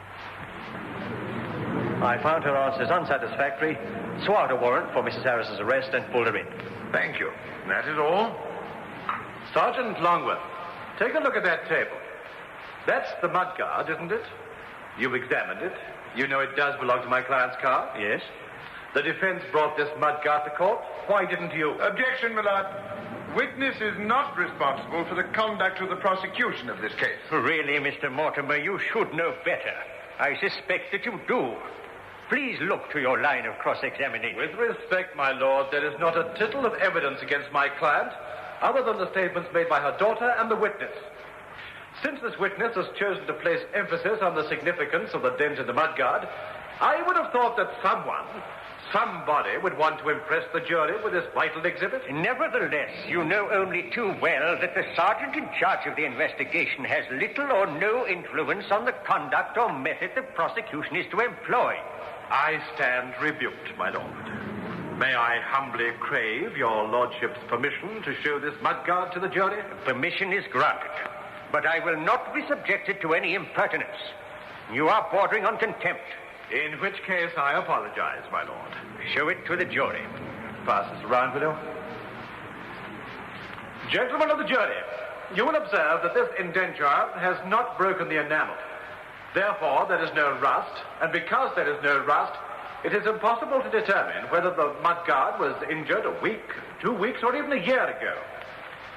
You will observe that it is less than 6 inches in length, and at its widest point, no more than 3 inches laterally and ½ an inch in depth.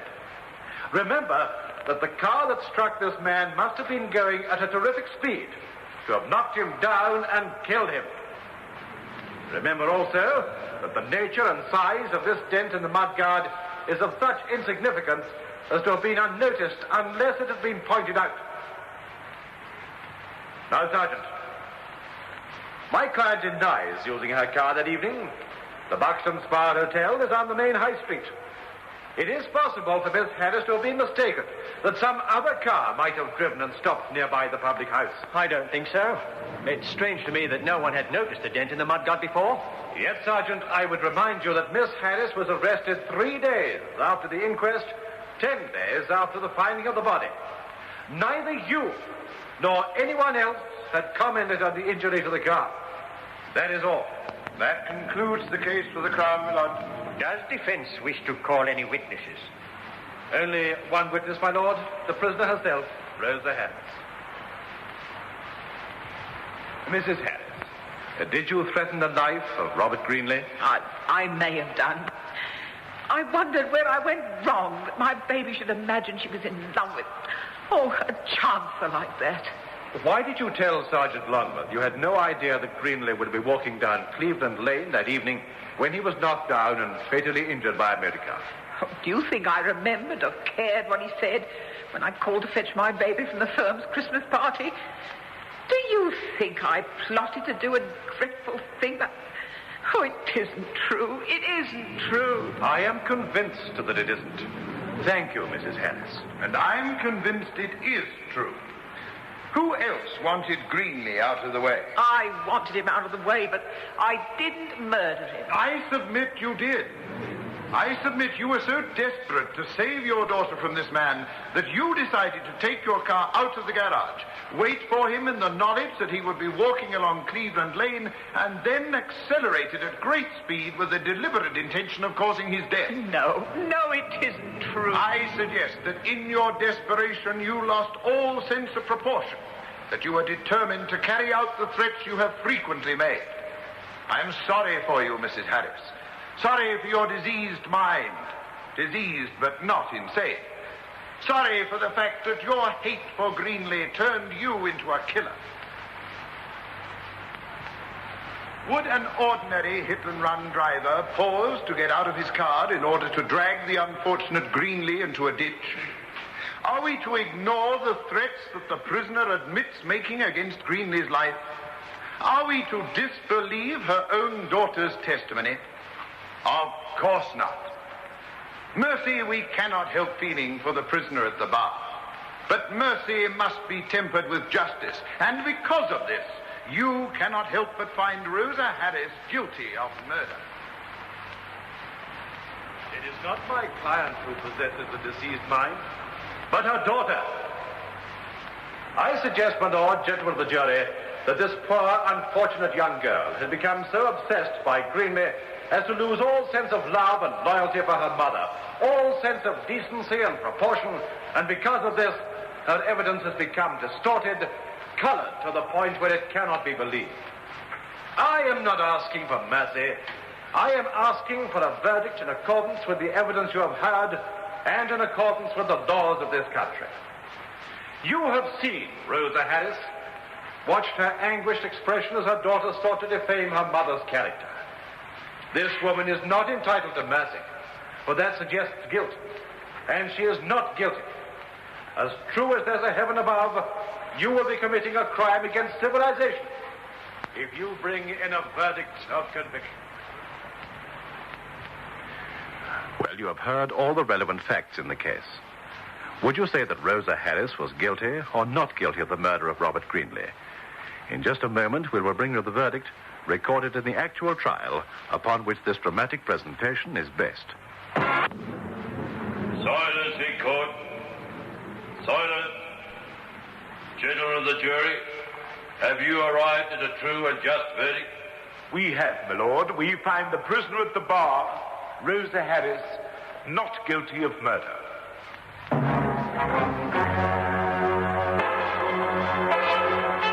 Bristol Myers, makers of the Mum range of deodorants, Clairol hair care products, and Ipana toothpaste, hope you enjoyed tonight's presentation of Consider Your Verdict, produced by Michael Silver.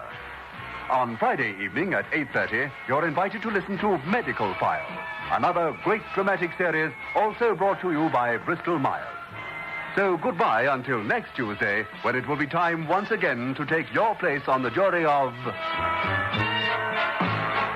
Consider Your Verdict.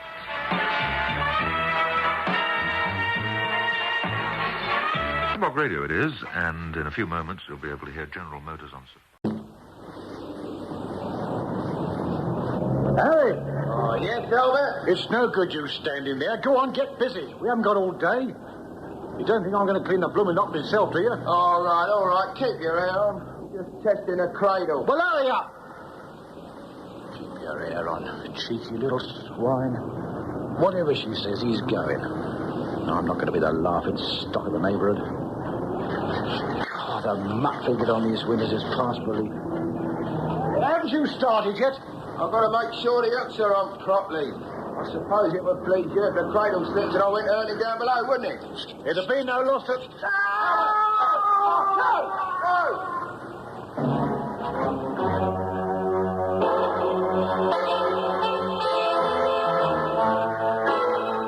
It's time for you to take your place on the jury as Bristol Myers, makers of new Vote toothpaste, invite you to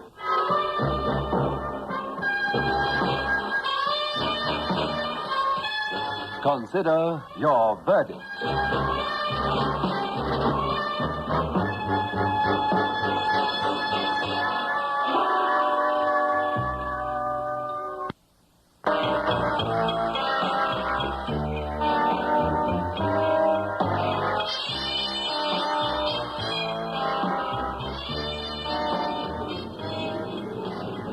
My lord, gentlemen of the jury, the woman you see in the dock hardly appears to be the type of person who would plan to destroy the life of her husband.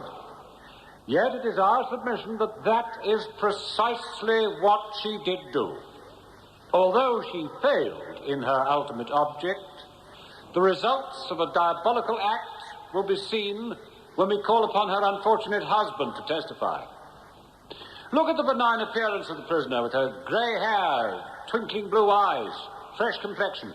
And then you'll ask yourselves, is it possible that this woman, Phyllis Mullins, could cause her husband to become crippled for life?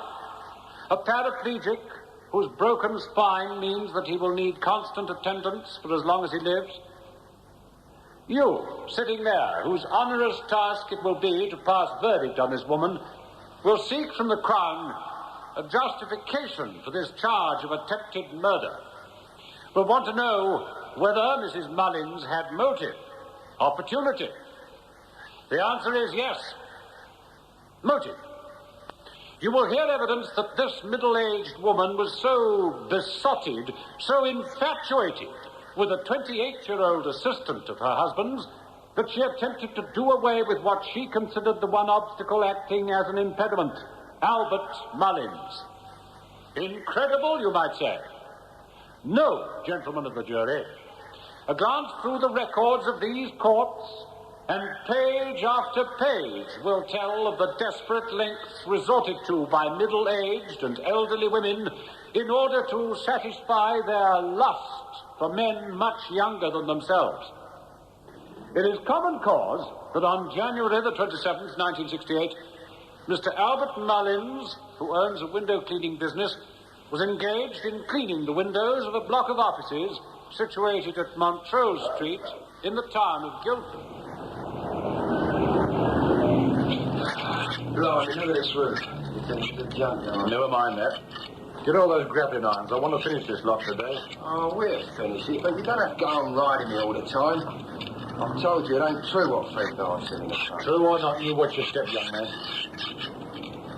Sure she's firmly fixed to that grating? Yeah, that's it. You're up all right. Give your hand over. Righto.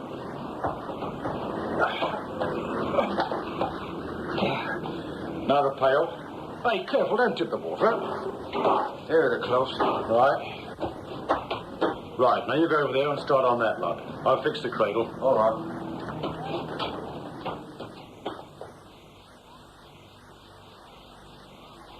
However, the windows of the top story of Majestic Building were not destined to be cleaned that morning.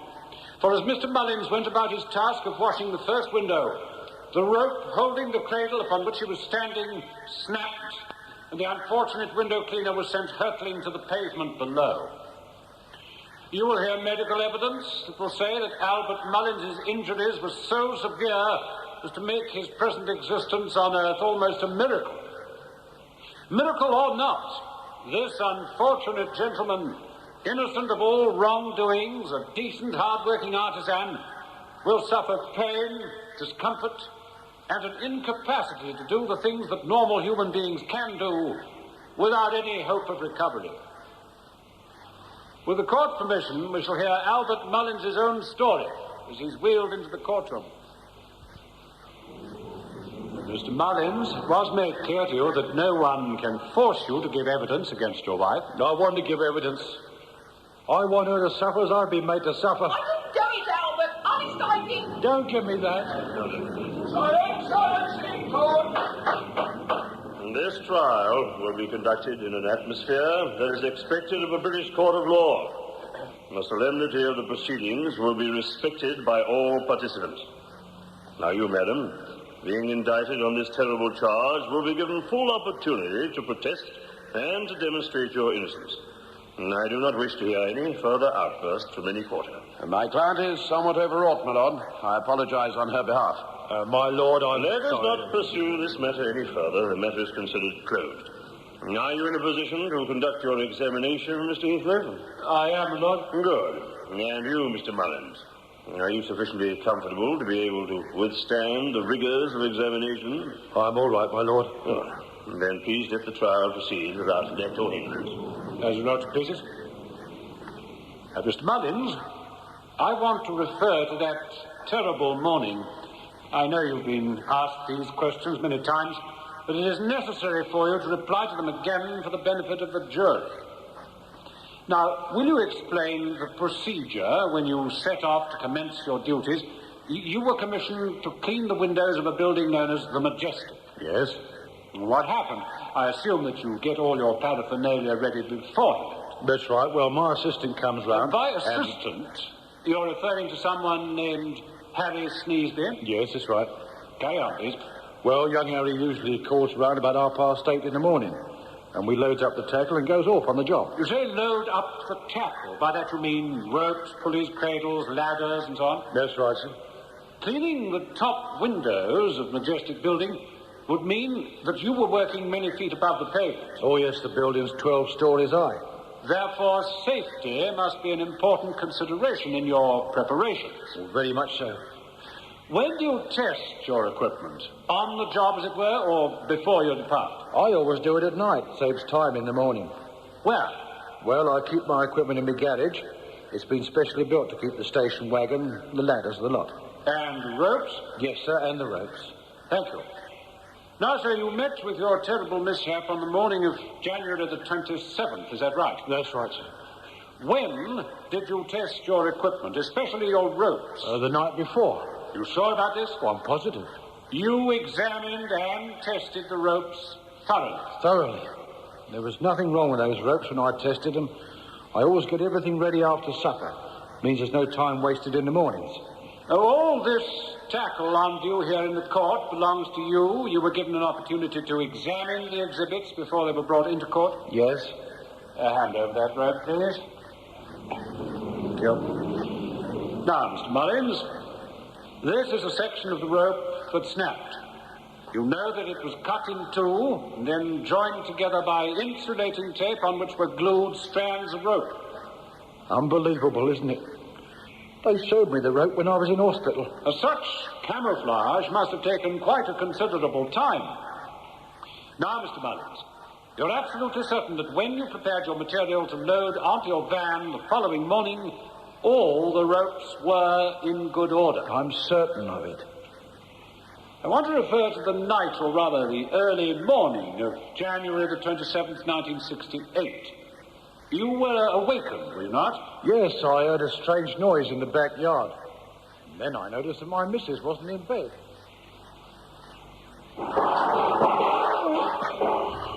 What on earth's that? You awake, love? Eh? Well, that's funny.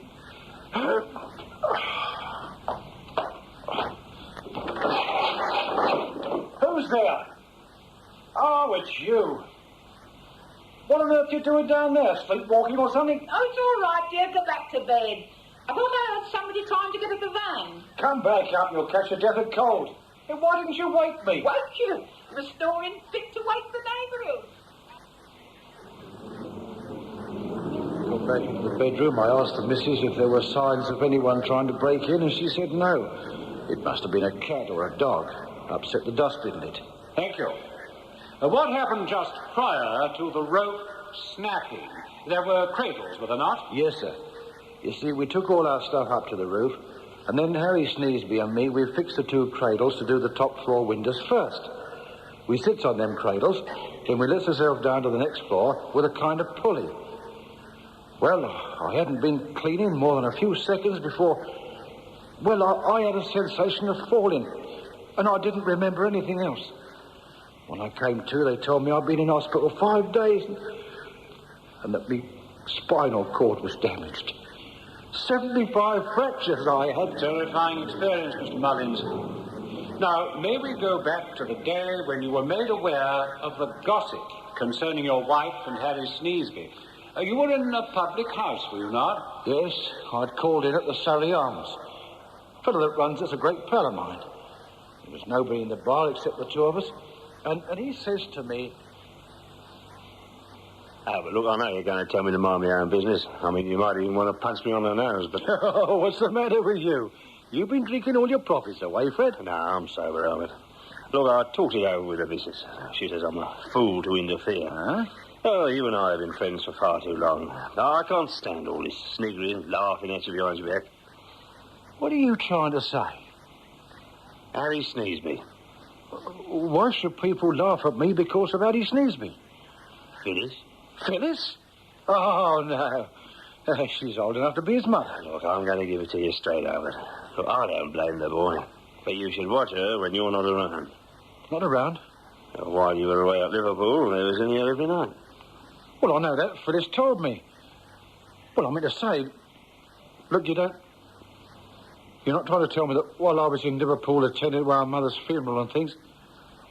Oh, no, I can't believe it. Look, it wasn't only then. I mean, how about the number of times he's taken her to the cinema and things? But it was at my suggestion. You know I don't like going to the pictures.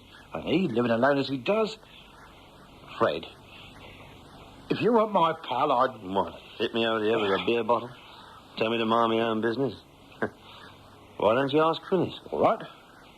I will. I wish you hadn't said this, Fred. I don't believe it. I wish you hadn't said it. Rotten lot of gossipers. That's what they are, all of them. And did you discuss it with your wife? Yes. I told her that Guildford was filled with a lot of old washerwomen of both sexes, and that she had to be careful the way she acted towards Addie. I didn't want to be made a laughing stock. Laughing stock? Albert Mullins, if you're going to listen to a lot of tittle-tattle... I can't help it, can I? Oh, you don't know how different things have been since Addie went to work for you. I love that boy. He's like the son we never had. And I'm not going to let a lot of nosy Parkers spoil things for us. You ought to know better listening to such tales. You ought to be ashamed of yourself. Well, I was ashamed a bit. She made me promise not to say anything to Addie. But I had to break my promise because he spoke to me. Said he was going to leave. I was talking to Fred in the pub when he came in.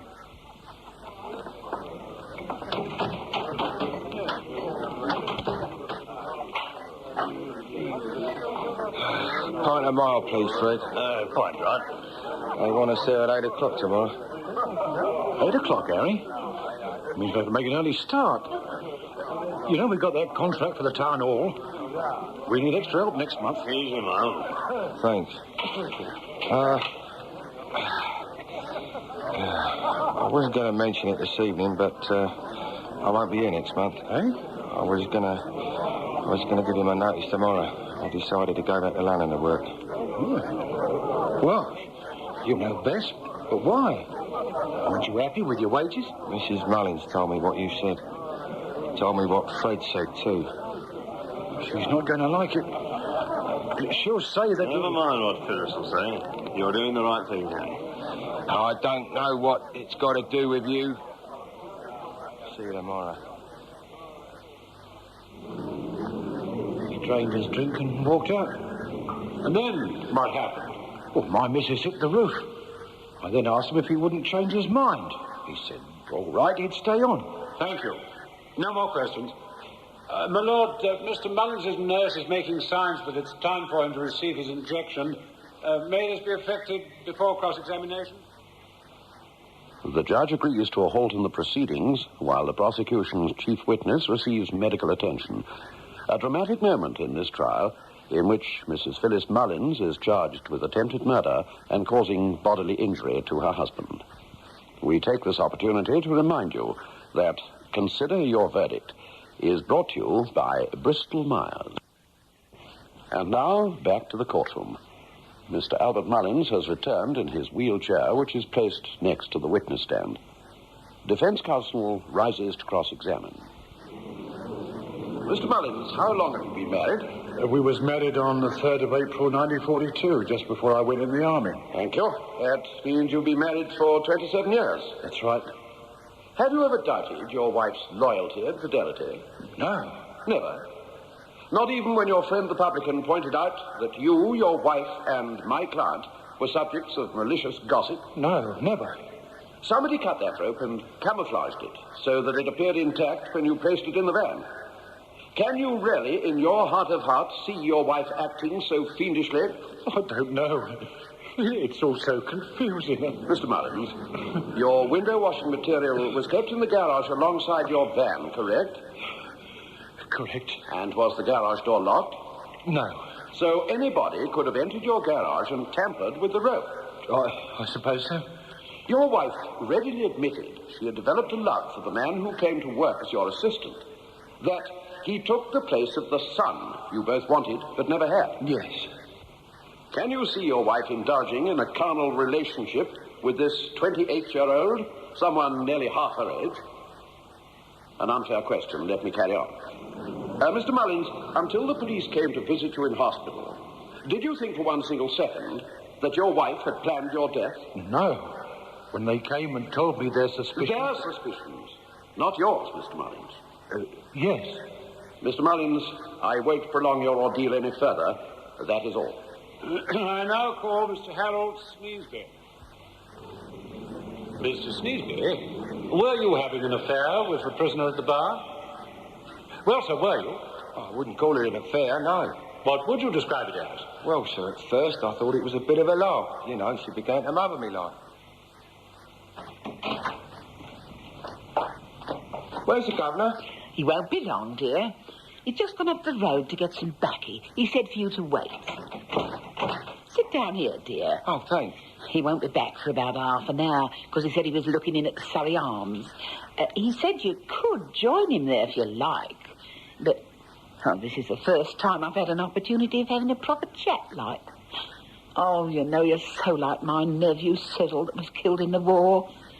Oh, dear. What is it, Mrs. Mullins? You've got stains all down your tie. Now, you take it off, and I'll see if I can get them out for you. Haven't you got any parents, brothers or sisters? Oh, yeah, but I left home as soon as I could. Don't you get on together? Well, it's not that. It's just that I like my independence. Oh, of course. I can see you're a young man with spirit. Well, I'm sure you're going to be happy working for Albert. And I want you to look on me as... Well, just regard this home as your own. Well, sir, as I say, well, it was useful to have someone to look after your laundry and darn your socks, that sort of thing, so I began to chat her up, like. Chat her up? What do you mean by that? Well, pretend I thought, I used to compliment her when she came from the hairdressers, that sort of thing. But I never dreamt... Just a moment, Mr. Sneesby, I'm coming to that. When did you first realise that your relationship with Mrs. Mullins was a subject for local gossip? Oh, it was about a fortnight before the accident. You see, Mr. Mullins had gone to give a quotation for some window cleaning and Phyllis invited me in for some tea. Another cup, dear? No, thank you, Mrs. Mullins. Oh, now what's this? You've not been listening to all that gossip, have you? Mrs. Mullins, indeed. What do you mean, gossip? Oh, we've been calling each other Phyllis and Harry for months now. Who's been talking to you? Has Albert? Talking to me? Well, it didn't just seem right calling you Phyllis in your own house, like. Oh, now, Harry, dear. We mustn't keep secrets from each other, must we? I suppose it's that rotten Fred Barnes. He's mind his own business. All he's done is upset Albert. Oh, but you don't need to worry, dear. I've been able to hide our true feelings for each other. Albert doesn't suspect a thing. Oh, what's there to suspect? Oh, listen, Mrs. Mullins, Phyllis, you can't mean... it's crazy. You're a married woman. I respect your principles, really I do. But I know what a battle it's been for you, for both of us. No, don't say anything. Tell me this. If I were free, would you want me for your very own? But you're not... I must go.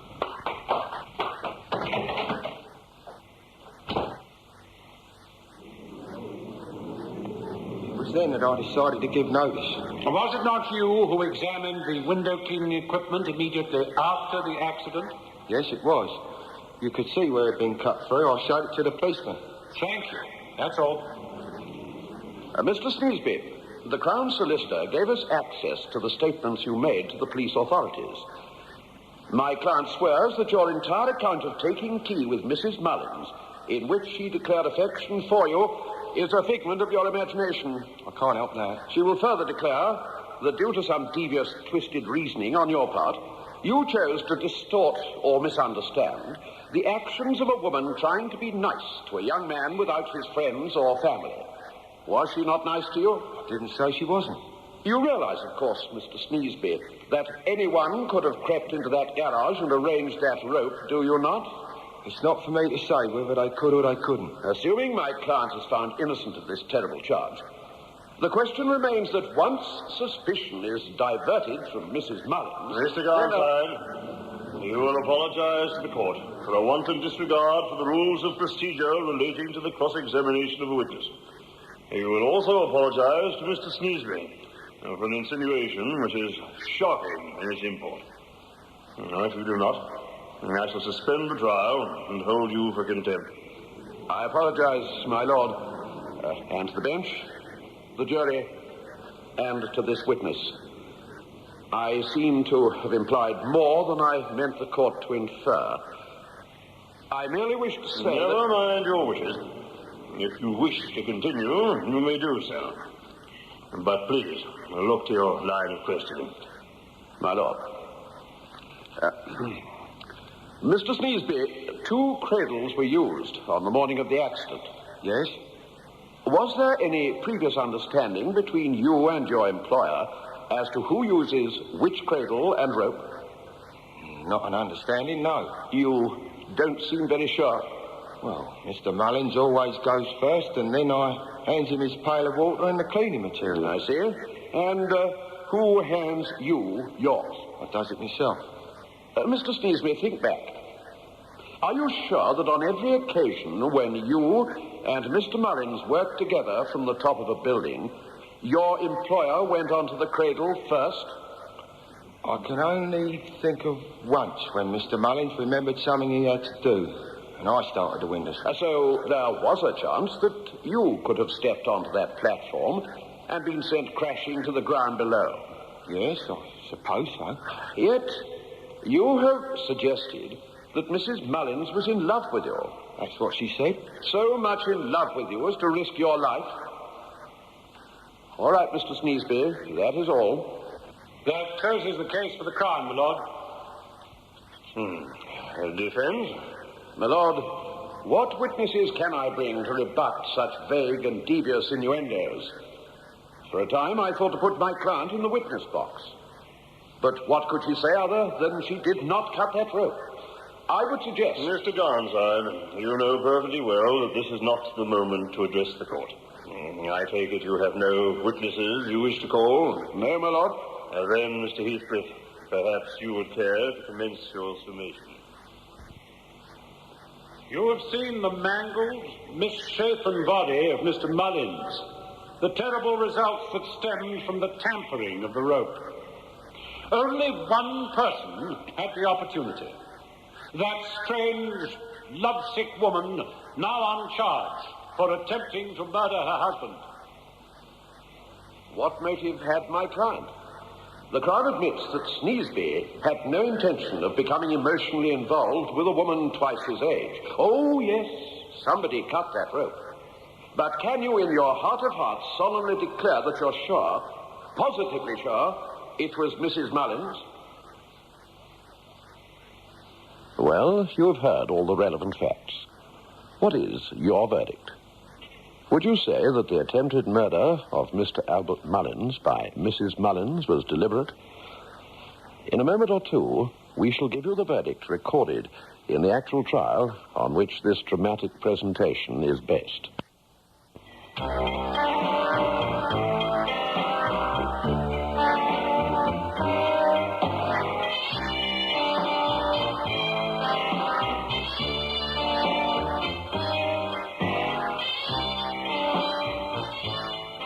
Well, what was your verdict?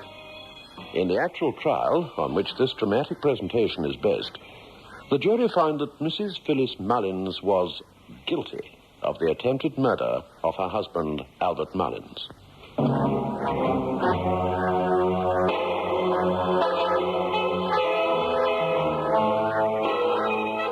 Bristol Myers, makers of new Vote toothpaste, hope you enjoyed tonight's presentation of Consider Your Verdict, produced by Michael Silver. On Friday evening at 8:30, you're invited to listen to Medical File, another great dramatic series also brought to you by Bristol Myers.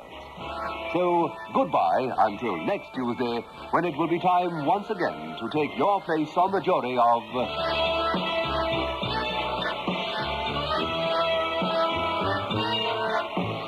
Consider Your Verdict.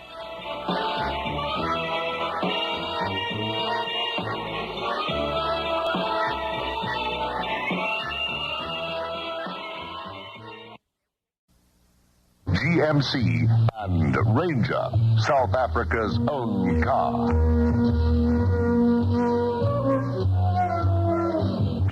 The time is 8:30.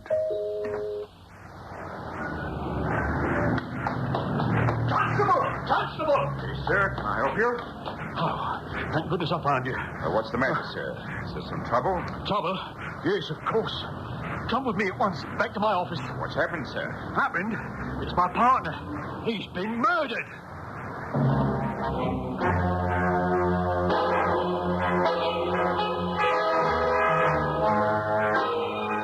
It's time for you to take your place on the jury as Bristol Myers, makers of new Vote toothpaste, invite you to...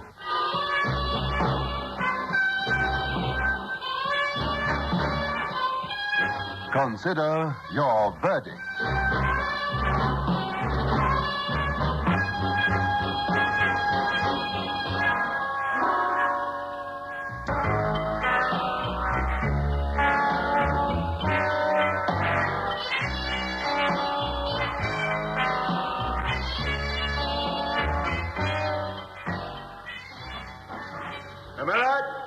Gentlemen of the jury, it is with a degree of reluctance and sympathy that I rise to open the case for the Crown against the prisoner at the bar, Henry John Hull, for the murder of Roger Spencer. A sympathy which no doubt members of the jury will share as the facts unfold. For evidence will be led, which will indicate that had he lived, the murdered man might well have had to stand trial on a serious charge. A charge where the prisoner now before you was the victim. But I will be doing less than my duty if I did not beg you, even at this stage, to remove all sympathetic thoughts from your mind and judge the facts impartially. For the law is the law, and whatever steps for redress were available to the prisoner, murder was not and never could fall into that category. The facts are these.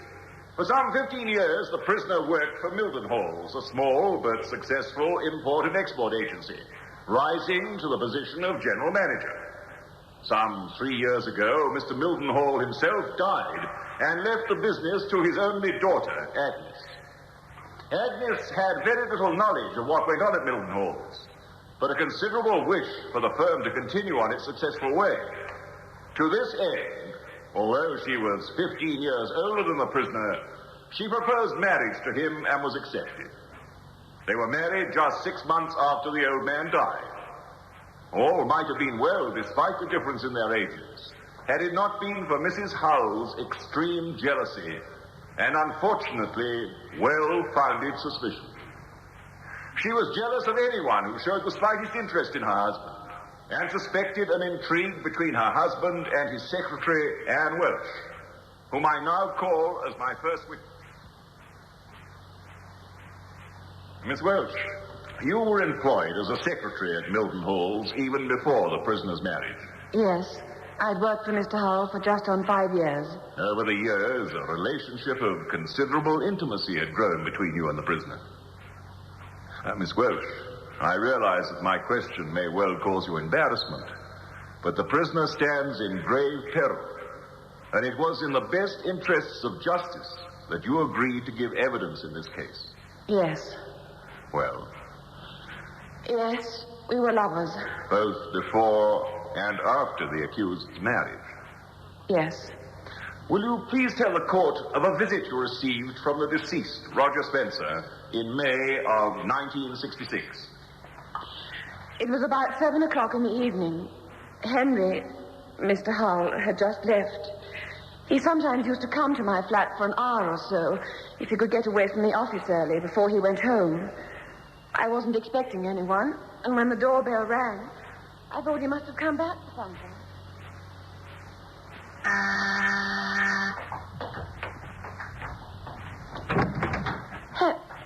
I'm afraid not, Miss Welsh. He'll be safely on his train heading home by now. What do you want? Who are you? I think it might be more sensible if you asked me in. Bad policy to do business on the doorstep. Difficult to keep secrets. I don't understand, but... all right, come in. Thank you. Yes, very nice and comfortable, eh? And pretty, too, yeah, just like you, Miss Wells. Ah, but you're a naughty girl. Yes, a very naughty girl. Who are you, and what are you talking about? No need to bother about my name. The point is that I know yours and Henry John Hull's. Yes, so that reminds me. You really should be more careful about calling out names when you open the door to total strangers. Oh, yes, that's another thing that would be interesting to Mrs. Hull. Mrs. Hull? Do you mean... Yes, you know, it really is very difficult to keep anything private from a really good private detective. Oh, no. Well, I'm afraid it's pretty much, oh, yes. Now, listen carefully, because you won't be getting a second chance.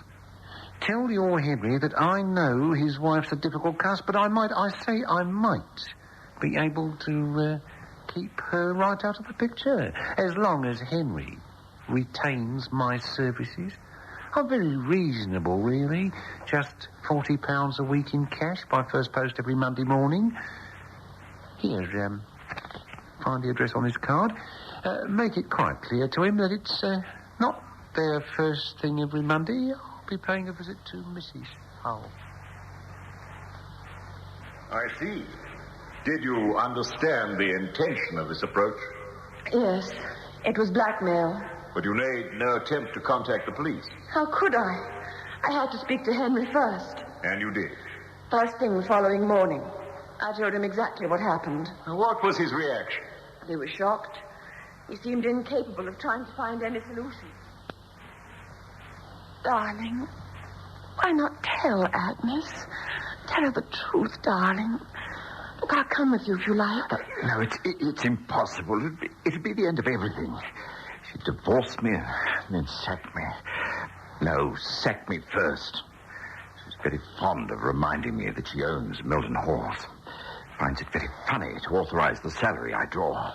Let her run Milton Halls without you and see what a mess she'd make. Oh, she'd manage. But I didn't know what to do. Well, it's not so easy at my age. You're not old. Darling, you have me. I see. I'm not so important as being the lapdog of old man Mildenhall's daughter. Oh, Anne. I'm sorry, but what can we do? Telling the police. Oh, no. No, that'd be just as bad. I don't see why. They always keep the names out of the papers in a case like this. Well, she'd get to hear. What? I must have time to think of something. I'll pay him next Monday to keep him quiet. Well, it's not much after all. I can manage £40. I'll think of something. And if you don't, next week it may be 50 or 100. And then we'll be trapped. Surely it's better to stop it before it starts. No, Anne, now, please. Just let me think. And so he paid. Yes. And went on paying. Yes. And what I thought would happen did happen. Only not so quickly. After about a year, the demand went up to £60 and then £100. This last increase was demanded just 2 days before Spencer died. Yes. And what happened? We talked about it again, and this time Henry agreed. Yes, Anne, it's the only way. I'll talk to him and make him realize that I can't possibly manage £100 without it becoming obvious to the accountants that something's up. And then Agnes will hear. I'll tell him that unless he agrees to something reasonable, less even than £40, we'll go to the police and take our chance. You think he'll listen? No, he'll listen. To someone like that, anything's better than nothing and the chance of a prison sentence. I'll take him £25 and tell him that's the limit from now on. He's lucky to get that. And the next evening, the prisoner left the office to keep that appointment. Yes. Taking the £25 in notes in an envelope with him. Yes. Thank you. That is all. Miss Welch, you love Henry Hull? Yes. After the appointment with Spencer, which you just heard about, did my client ring you from the station? Yes. And did he tell you to relax and not to worry, that everything was all right? Yes. Did he sound normal and calm during that telephone call? Perfectly calm. He was a little hurried as he'd only just time to phone before catching his train. And have you at any time doubted his entire innocence of the crime of which he's charged? Never. Thank you, Miss Welch. I now call Percy Ticknell. Now, Mr. Ticknell, you're a partner in the Spencer Detective Agency. Well, hardly a partner. I was just the one who did most of the footwork. Rod sat in the office and had the bright ideas. Rod? Spencer, the boss. Oh, we sometimes went out on a job, but it was mostly me who hid in the bushes and noticed when the lights went out. I take it the agency dealt mainly with evidence for divorce cases. Mostly. Please tell the court what happened on the night of the murder. Well, I've been out of the office all afternoon, seen a client in Cricklewood. And then what with the traffic and one thing and another, I was later back than I intended to be. Now, one moment. You had a reason for wanting to get back. Oh, yes, Roger. Mr. Spencer told me to get back by 5:30. Right then, tell her it's going to cost a bit more. Oh, you'll have to make another trip to Brighton to make sure of the facts. Brighton? You just thought Brighton had gone out of fashion years ago. Well, they still use it. Handy, I suppose. And a good train service. Yes, indeed. I'll get back by 5:30. I've got someone coming around to see me. I think it might be a good idea to have you here. Expecting trouble, eh? No, it's just a private matter, but, well, it may have a calming effect if he sees you sitting in the outer office. You know? What should I be doing? Polishing me knuckle duster? It's a thought. Off you go. But you were not back by 5:30. No, it was nearer 6:15. And what did you find? Well, the outer door of the office wasn't locked, so I knew Spencer was still there. I went in. The door between the outer office and his was open. When I went through, there he was, slumped over his desk with his head lying in a pool of blood. He was dead? Yeah. Well, I ran out into the street and called a policeman. Thank you. That is all. Mr. Ticknell, you say Spencer was dead. Did you examine him to make sure? No, there was no need. He was dead, all right. You have had extensive experience of violent death. Enough. What with the war and all. Look, are you suggesting he wasn't dead? I'm not suggesting anything at the moment, Mr. Ticknell. You ran out into the street and found a policeman. Yeah. Well, surely the simpler course would have been to lift the telephone and ring Scotland Yard. Look, I know my business. I didn't want to touch anything in the office. Wasn't there another telephone in the outer office? Yes. Could any harm have been done or any evidence obliterated by using that instrument? Well, I didn't think of it. I just ran and found a policeman. Hardly the calm behavior of someone who spends his life tracking petty marital infidelities. However, let it pass. Spencer gave you no indication as to whom he was expecting. No. Nor to the nature of his business. He said it was private. How long did you work for Spencer? Just over 6 years. And you had no suspicions as to what these items of private business might be? No. Do you seriously expect this court to believe that you worked with Spencer, with no secretary, with no other minions, for 6 years, and yet you had no idea that behind the squalid official business that provided a front as the Spencer Detective Agency, Spencer was running a very lucrative blackmailing racket? I knew nothing about it. Such blindness can hardly be a recommendation in your profession. I do my job and I draw my pay for it. And bonuses? Sometimes. Did not those bonuses reflect the occasions when there had been an exceptionally successful shakedown, I think the phrase is? I tell you, I knew nothing about that. Spencer just used to give me a bit extra when there was good profit from a job. In cash? Yes. Tax-free?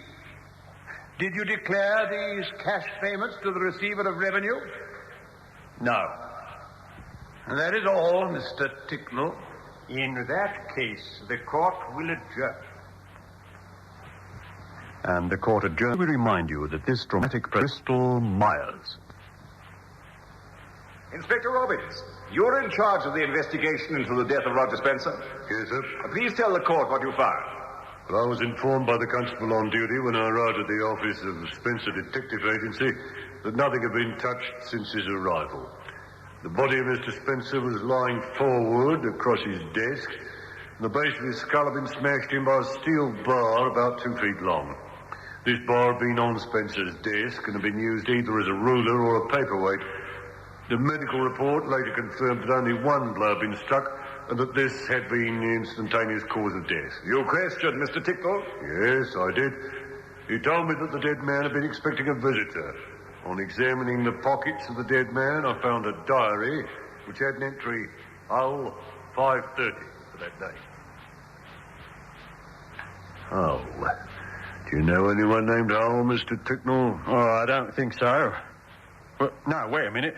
I think we did an investigation for a Mrs. Hull a year or so back. Well, the file ought to be here. Oh, well, that's odd. Doesn't seem to be here. I'm sure it was that name. Well, he might have taken the file out of the drawer if his visitor had anything to do with the case. Yeah, that's possible. There was a locked drawer in the desk, which I opened with a key from Spencer's ring. There were some 16 files in the drawer, including one marked Hull. Pinned to the reports in the file was a piece of paper with various dates and sums of money written on it. You any idea what this is all about? Thought you said you finished the investigation some time ago. That's right, we did. Yeah, but these dates, yeah, they go right up to last Monday, and the cash amounts. Oh, I don't understand it. Oh, seems to be reasonable divorce evidence. Yes, I remember now, but I was never called. I suppose they patched it up. Oh, that's one explanation. Let's look at these other files. All the other files had similar entries on the first page, and I became sure that besides a murder, I'd uncovered what looked like a blackmail racket. What did you do then? I listed all the names on the files I'd found in the desk, but because of the diary entry, there was only one which seemed urgent. Early the following morning, I called at the prisoner's office. Well, Inspector, what can I do for you? Mr. Hull, I'm investigating the death of a private inquiry agent called Roger Spencer, and I have reason to believe that you called at his office late yesterday afternoon. Really, Inspector? What makes you think that? Mr. Hull, don't let's beat about the bush. Perhaps it'll help if I tell you that I think you were being blackmailed by Spencer. Oh. And also you had an appointment with him yesterday at 5:30. I see. Well, yes, those are the facts, but... Wait a minute. Did you say something about Spencer's death? He was murdered somewhere shortly before 6:15. 6:15? Well, that's impossible. It must have been almost 6 when I left him, and, well, he was very much alive then. Can you prove that? Are you accusing me, Inspector? No, I'm not accusing anyone, but you admit you were there sometime after 5:30, and he was dead at 6:15. You see, it is rather a narrow gap. But he was alive. He was hoping to go on living very comfortably out of me for years. Did anyone see you leave? I don't know. I mean, there was no one else in the office, but other people in the building might have seen me. You don't remember anyone? No, I was very upset, but there must have been someone. Well, you were upset? Yes, I'd gone there intending to call his bluff. Yes? He'd been bleeding me week after week for months. It started quite small. But then he began to demand £100 a week. I told him that all he'd get in the future was £25. But he laughed and persuaded me that, well, my own future would be even worse if I didn't go on retaining him, as he put it. You can imagine I was in no state to notice people when I left the office. Oh, why people like you, Mr. Hull, never come to the police at the very beginning, I could never understand. The misery that could be prevented. Yes, well, it's easy to say that, Inspector, if you've never actually been in this position. What was the prisoner's demeanor during this interview? He seemed nervy, on edge. In fact, he'd been fiddling with some envelopes on his desk, and at this point, in a manner which struck me as being not quite normal, he dropped several of them into a wastepaper basket. I walked round the desk, and looking into the basket, I noticed that one of the envelopes appeared to contain something. Oh, that's careless, Mr. Hull. There's something in this one. Yeah. Oh, money. £25. Careless? Yes, but this whole business has reduced me to such a nervous state that I hardly know what I'm doing. £25. Yes, Inspector, you've guessed it. That's the money I tried to offer Spencer last night, but he just handed it back to me and told me to produce the right amount by tonight. He handed it back to you? Yes. Would you mind if I keep these for a moment? Naturally, I'll give you a receipt, but if we find Spencer's prints on it, it'll help to verify your story. In fact, it was not the fingerprints which interested me, but that on one of the notes I'd seen something that looked like blood. And was it blood? Yes, the laboratory report stated that not only was it blood, but that it had not been on the note for more than 48 hours. And also, that it was of the same group as the dead man. As soon as I had this report, I returned to the prisoner's office. Mr. Hull, when you went to Spencer's office, were you wearing gloves? Yes, I normally wear gloves on the street. But during your interview... Well, I think I kept them on. Was it a natural thing to do? Well, I didn't expect to be there long. Why do you ask? Well, it seemed unusual for someone to visit an office without touching anything. A door handle, a chair, a desk. But although we've checked every fingerprint in that office, there's no trace of a print of yours. But I told you, I was wearing gloves. Have you got these gloves? I'm afraid not. They were rather grubby, and I left them at the dry cleaners on the way to the office this morning. As a result of the information I now had, I arrested him on suspicion of murder of Roger Spencer and issued the usual warning. No further questions. Inspector, has my client ever denied that he was the victim of a blackmailer? No, but that will be difficult in view of the evidence. Has he ever denied visiting Spencer's office on the day of the murder? No. Despite the fact that you can produce no proof that he was actually there? He admits he was there. Has he ever varied his story that Spencer was alive and well when he left the office? No. Those 25 pounds in notes which you took from my client, have you found his fingerprints on them? No. Or those of Spencer? No, there were a great many smudges on them, but nothing clear enough for identification. Did you check the notes before sending them to the laboratory? No. So any clear prints were probably obliterated in the laboratory? Possibly. Would it not have been a more honest approach to check my client's story before chasing a theory of your own? At the time, and as was subsequently proved, the blood stain seemed more important. That is not an answer to my question, and is something for the jury to decide. Even if it had been done in the other order, it's unlikely that any clear prints would have been found. But you didn't do it? No. Thank you. Would you agree that it's a normal thing for a man who is naturally fastidious in his dress to take a pair of soiled gloves to the cleaners? Yes. I assume that you are hoping to find blood stains on the gloves. When you checked with the dry cleaners, had they noted any abnormal marks on them? They had made no note of any. They had just accepted them as a pair of ordinary gloves soiled by normal wear. They made no special record. Now, let us return to the 16 files that you found in Spencer's desk. You allege that all these involved victims of the blackmail racket? It is a very delicate matter. Oh, I'm sure it is. But were they all victims? I think that can be assumed. Assumed. Do you mean that they have not all been checked? No, it is a delicate matter, and Inspector, is this court to believe that there are 15 other people walking around today who in all probability had an identical motive to that of my client, and you have not taken the trouble to check? They didn't have appointments with the deceased on that day. Well, how can you be sure? If you have not checked with the living, have you been in contact with the dead? Do the police now use Ouija boards or tarot cards? I'm sure the court will be interested to hear. No matter. Finally, the question of the bloodstained note.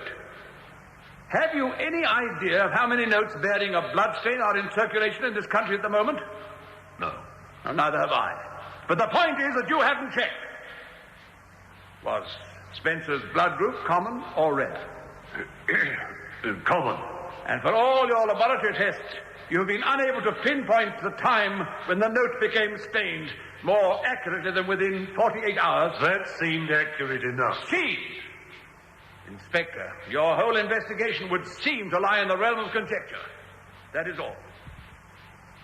The facts are there for all to see. The blood-stained note, the careful use of gloves to preserve an anonymity.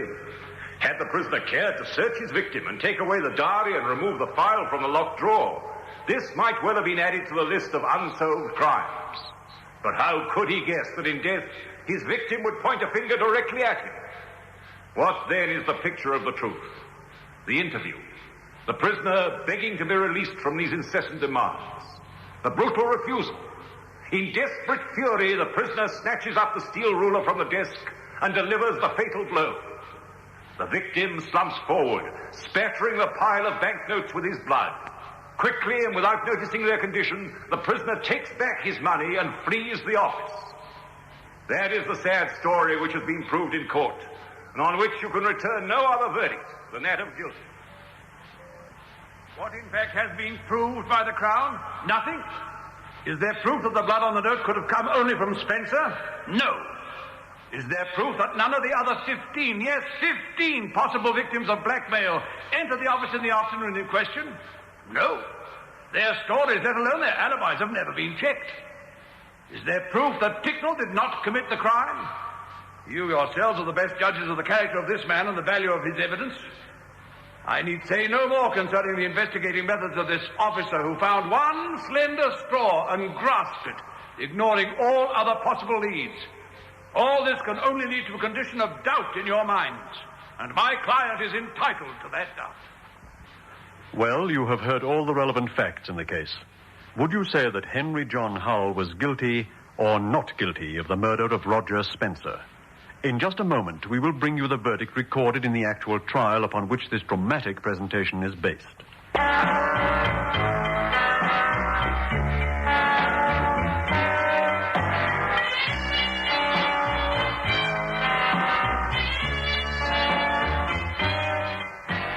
Well, what was your verdict?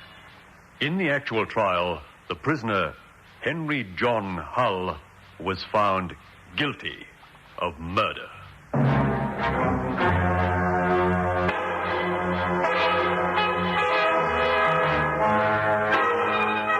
Bristol Myers, makers of new Vote toothpaste, hope you enjoyed tonight's presentation of Consider Your Verdict, produced by Michael Silver. On Friday evening at 8:30, you're invited to listen to Medical File, another great dramatic series also brought to you by Bristol Myers. So, goodbye until next Tuesday, when it will be time once again to take your place on the jury of...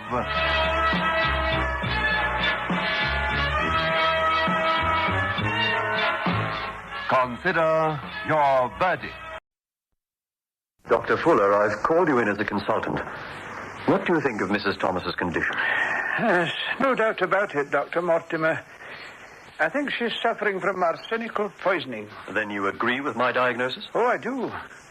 And I recommend that the patient should be transferred to the Plymouth Hospital immediately. I believe you, Miss Hale, have been acting as nurse. That's right, Doctor. Have you got any arsenic in any form in this house? I don't think so. Perhaps Mr. Thomas might... Does weed killer contain arsenic? Aye, indeed it does. Well, we've got weed killer in the house. But I don't see how she could have got hold of that. Bristol Myers, manufacturers of Ingram and Vitalis men's toiletries, the Mum range of toilet preparations, and Nice and Easy hair coloring, invite you to consider your verdict.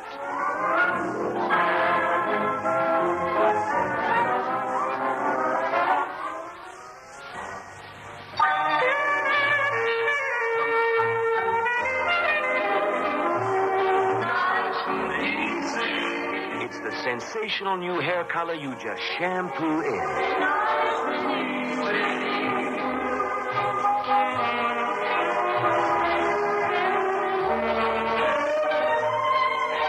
Enriched with special conditioners, Nice and Easy leaves your hair silky, glossy, beautiful. Nice and easy. Want hair lighter, darker, to cover gray? It's new from Clairol of America, Nice and Easy shampoo in color gives your hair that really natural look. The closer he gets, the better you look with Nice and Easy.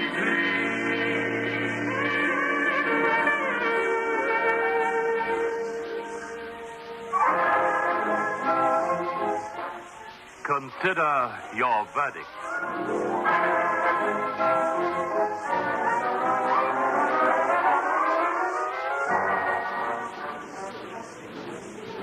My lord, gentlemen of the jury, in the autumn of last year, the deceased and her husband, Graham Thomas, moved from the Midlands to Cornwall for the sake of the deceased's health. The accused was hired as a nurse and companion. You might think that this was an unusual occupation for a girl as young as the accused. However, it would seem that there were other attractions in the Thomas household apart from the desire to be a dedicated nurse. How's Avril this evening, Anne? She had another attack. Of course, she may last for years. It can't be a very pleasant house for you. I know that Avril is a difficult woman. Why do you shut yourself away in a place like this, Anne? You're young. You're married to a woman 20 years older than yourself. I could ask the same question of you. There's only one question I want to ask you. You know what it is, don't you? Oh, well, don't you? You're married. I could get a divorce. Could you? I don't think you're the type. Your wife is wealthy, isn't she? Now, wait a minute, Anne. You make a proposition on the one hand, and on the other you deny the truth. Did you marry her because you loved her? I said I'd get a divorce. But you haven't got the strength to do it, have you, Graham? Oh, well. That's all the answer I need. So, you see, it'll never work out unless Avril dies or you get a divorce. On October the 18th, the Thomases invited Anne Hale to accompany them on a picnic. Graham Thomas asked the accused to make the sandwiches. She filled them with tinned salmon, as she had often done on similar occasions. They set off at about 3 p.m. and arrived at the picnic spot about an hour later. It started raining shortly afterwards, and the three people retired to a cafe and ordered tea. While the waitress was in the kitchen getting their order, the accused opened the packet of sandwiches and put them on the table. You will hear evidence to the effect that the waitress saw them there when she returned with the tea tray. She will also tell you that the three stayed in the cafe for about half an hour and did not leave any of the sandwiches behind. At about 6:45, they began their return journey. After a short while, Mrs. Thomas felt ill and was sick several times in the car. You will please note that neither her husband nor the accused was sick. When they got back to the house, Mr. Thomas helped his wife to bed. She was now suffering from extreme pains and had abdominal pain and cramp in her legs. Her husband, therefore, fetched Dr. Mortimer, and he arrived at about 9:30. Dr. Mortimer had not attended the deceased before. Well, Doctor, is it serious? I don't think so, Mr. Thomas. She had tinned salmon sandwiches, you say? That's right, Doctor. I made them. Well, her symptoms are consistent with food poisoning. This prescription should help her. One can't be too careful these days. Oh, I'm not blaming you, Miss Hale. It could have happened to anyone. However, if she doesn't improve, I would suggest you get a nurse. She needs someone to do the cooking for her. No, that won't be necessary. Miss Hale here is a qualified nurse. Ah, excellent. I'll call round in a few days' time. I'm sure that we'll find she's improved considerably. However, when Dr. Mortimer called again, he found that she had made little improvement. After repeated visits, Mrs. Thomas did continue to make progress. On Sunday, November the 2nd, he omitted his usual daily call. The next day, when he called, he found her critically ill. She was delirious and unable to move her legs, and her reflexes had gone. Dr. Mortimer therefore suggested that a consultant should be called in. As a result, Dr. Fuller from Plymouth arrived in the evening and insisted that Mrs. Thomas be taken to hospital immediately. She was taken there about midnight, but died shortly after admission on the morning of November the 4th. A post-mortem examination was ordered. You will hear from the city analyst that certain organs were found to contain a total of 0.85 grains of white arsenic. The results of these post-mortem investigations were not made public, but Mr. Thomas was naturally informed that such an investigation would be held. He, in turn, informed the accused. You see, frankly, Anne, I don't like all this gossip. I wish they'd get it over and done with. But, Graham, they know that her illness was due to the tinned salmon. Yes, well, I'm not so sure. 2 days later, Miss Anne Hale disappeared. She wrote a letter before she went. My lord, I would like to enter it as Exhibit A and read it to the court.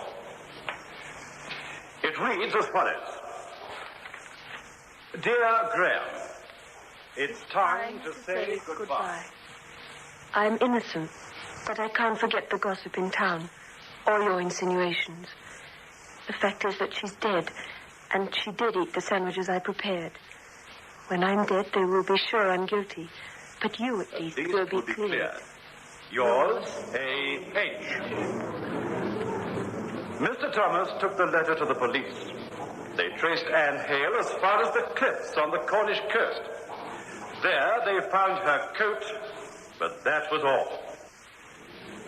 The police search was intensified, and they found Anne Hale at last working as a sales lady under an assumed name in Brighton. She was arrested on the 18th of January and charged with the murder of Averell Thomas. You are, of course, aware that she appears before you charged with murder. My lord, gentlemen of the jury, as the first witness for the Crown, I would like to call Dr. Eric Walton, the Home Office pathologist.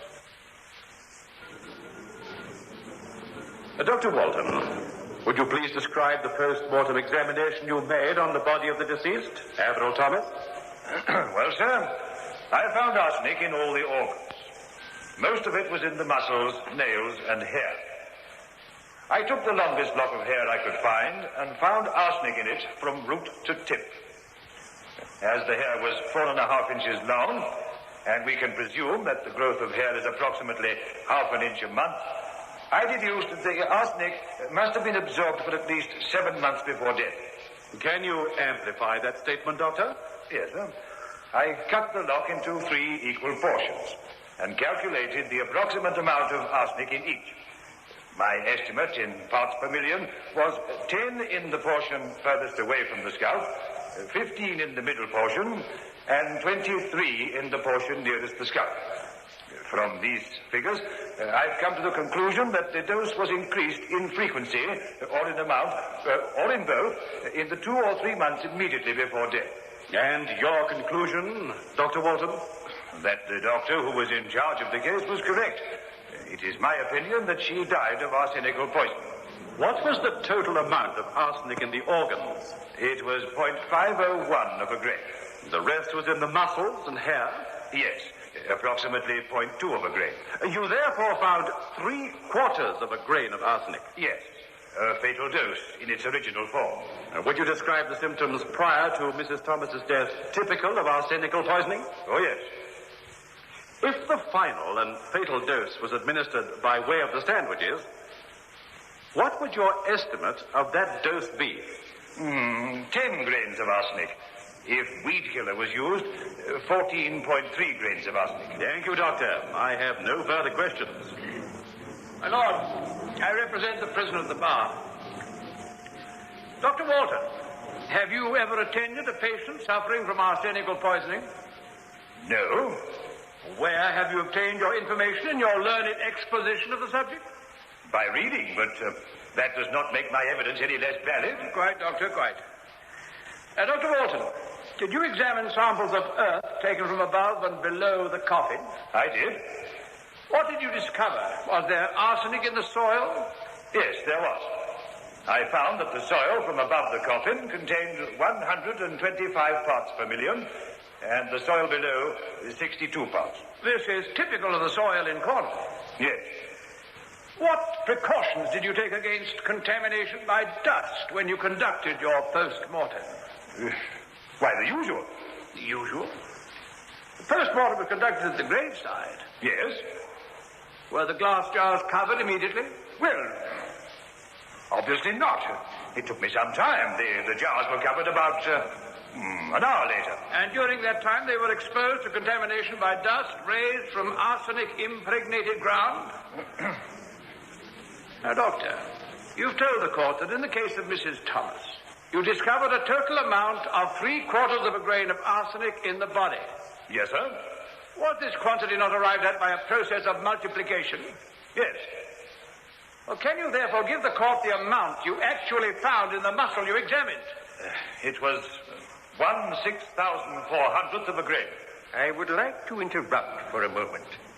Your method of arriving at the total amount of arsenic found in the body is an estimate based on calculation? That is correct, my lord. Calculation as well as analysis. I followed the normal practice of analyzing small parts of the organs and then multiplying by the appropriate factor. And most of the arsenic, you said, was found in the muscles? Yes, my lord. I see. Will you continue your cross-examination, Sir Patrick? Yes, my lord. Now, Dr. Walton, I referred you to your post-mortem examination. You told the court that arsenic was found in the muscles. That's correct, sir. 0.2 of a grain. How did you arrive at this figure? By analyzing a sample of muscle weighing 1/8 of an ounce, in which I found 1/6,400th grain of arsenic, and then multiplying on the assumption that the muscles accounted for 40% of the total weight of the body. And what did you estimate the total weight of the body to be? 80 pounds. You therefore assumed that the total weight of the muscles was about 32 pounds. Yes. Doctor, I put it to you that an adult weighing only 80 pounds is obviously in a very emaciated condition. Well, yes, that is correct. And in a badly nourished body, the muscles are the first to lose weight. Should not the weight of the muscles have been 12 or 15% of the weight of the body instead of 40%? I'm afraid not. If the muscle wasted, so would the other parts of the body in proportion, so that the 40% would still apply. But is it not a fact that this woman was ill for a considerable period? And that after 7 months of weakness and illness, there is bound to be a natural waste? Some muscles waste. What is this factor you used in multiplication to arrive at the total amount of arsenic? The factor was over 4,000. Indeed. So the slightest error you might have made would have been multiplied 4,000 times. I must agree. In other words, if one speck of arsenical dust landed on the material that you were examining, material which had been exposed in the churchyard for over an hour, that would account for all the arsenic you found. If I made an error. Were you surprised to find arsenic in the soil? Yes, I was. If the hair had been in contact with arsenic, either inside or outside the coffin, might it have absorbed it? Yes, if in contact with soluble arsenic. Is it not the case that every time there is a shower of rain, you will find arsenic in the percolating fluid? Yes. Can you exclude the possibility of contamination of the hair and organs through the arsenic in the soil? It is a possibility, but I also think it extremely unlikely. Sir Patrick, will your cross-examination last much longer? Yes, my lord. In that case, I suggest that the court adjourn for lunch. And so the court adjourns in the trial of the Crown versus Anne Josephine Hale, brought to you by Bristol Myers and their dealers throughout the country. The court is once more in session, and counsel for the defense has called back his witness, Dr. Eric Walton. Let us return to the case of Mrs. Thomas. The case for the prosecution is based on the charge that the arsenic was administered in the sandwiches. Yes? In the form of weed killer? That is correct. Dr. Walton, did you ever conduct the experiment of adding weed killer to the inside of a moist sandwich? I can't say that I have. Well, let me tell you that the defense has. For your information, Dr. Walton, within half an hour, the sandwich is stained bluish purple. Would anyone in their right mind eat a sandwich of that color? I have not conducted that experiment. Now, you do say, however, that in your opinion, the weed killer was used in solid form. That is what I suggested. But you did not take sandwiches and put 14.3 grains of weed killer on them. No. Will you grant me, then, that weed killer discolors a white fluid? It certainly changes the color. That is, with 2 grains? Yes. 7 times as much would discolor it very much more. Yes, of course. Now, you put 14 grains on a moist sandwich and carry it for hours, and you still say that you doubt that the sandwich would be discolored and blue? I have not tried it. But my opinion, for what it is worth, is that it would not. Now, you must forgive me, Dr. Walton. You say you found arsenic in Mrs. Thomas's muscles, nails, and hair. Yes. But, Doctor, I would agree with you that its presence would have pointed to poisoning if she had been buried in almost any other counter in England. Cornwall is famous for its tin. And where there is tin in the ground, there is usually arsenic too. Now, surely you'll grant me that. I will grant you that in Cornish soil the arsenic content is exceptionally high. Thank you, Doctor. Now, it is your contention that the last dose of arsenic Mrs. Thomas received was when she ate those sandwiches. No. Oh, no. My findings proved that Mrs. Thomas received another dose some days after. When, Doctor? It could not have been less than 5 days before death. Indeed. My learned friend has told the court that evidence would be led to the effect that none was given after the 18th of October. He also made a point of stating that this was on the very day that the accused took charge and did all the nursing and most of the cooking. I cannot agree with that. Do you now say that, in your view, there was arsenic taken into the body of Mrs. Thomas as late as October the 30th? I cannot fix the date, but somewhere about that time. Doctor, you've been most helpful. I have no further questions to put to you. My lord, that concludes the case for the Crown. Now, gentlemen of the jury, we've heard much from Dr. Walton. Dr. Walton, who has never attended one person suffering from arsenical poisoning, yet he spoke of symptoms with the same confidence as he spoke of other matters. Let the cobbler stick to his last. As the first witness for the defense, I would like to call Dr. David. Dr. David, will you please tell the court your qualifications? I am a doctor of forensic medicine. Doctor, have you attended many cases of arsenical poisoning? A few in Egypt. Would you describe the conditions of the post-mortem as held at the graveside of Mrs. Thomas as ideal? Definitely not. No special precautions against contamination were taken. It is therefore my considered opinion that the findings are worthless. You have heard Dr. Walton's opinion, or assumption, that the total weight of the muscles was about 32 pounds. What is your opinion? I think the assumption is quite unwarrantable. I think the proportion in this case could not have been more than 15% at the most. You therefore say that Dr. Walton made an error? A very serious error. Have you formed an opinion as to the guilt or innocence of the accused? It is my opinion that she's innocent. Thank you, Dr. David. And Dr. David, you have told my learned friend that you have attended a few cases of arsenical poisoning in Egypt. Yes. How many? About one a week. You describe that as a few? In this country, it may seem to be a large average, but in Egypt, I assure you, it was not considered many. I have no further questions. My lord, as the last witness, I would like to call the prisoner at the bar. Anne Hale, did you kill Avril Thomas? I swear I did not. My learned friend has told the court in his opening address that apart from the doctors, you were the only one who looked after Mrs. Thomas during her illness. Yes. No one else attended on her? Well, there was Mr. Thomas. Yes, of course. Mr. Graham Thomas. Why did you decide to run away? Because Graham, well, he almost accused me. I realized then that he didn't really love me, and so I decided to leave, to put an end to it all. So it was your intention to commit suicide, not because you feared a police investigation, but because you realized that his love for you was at an end? Yes. And then I couldn't go through with it. I went down to Brighton to try and forget it all. Did anyone eat any of those sandwiches apart from Mrs. Thomas? Yes, I did.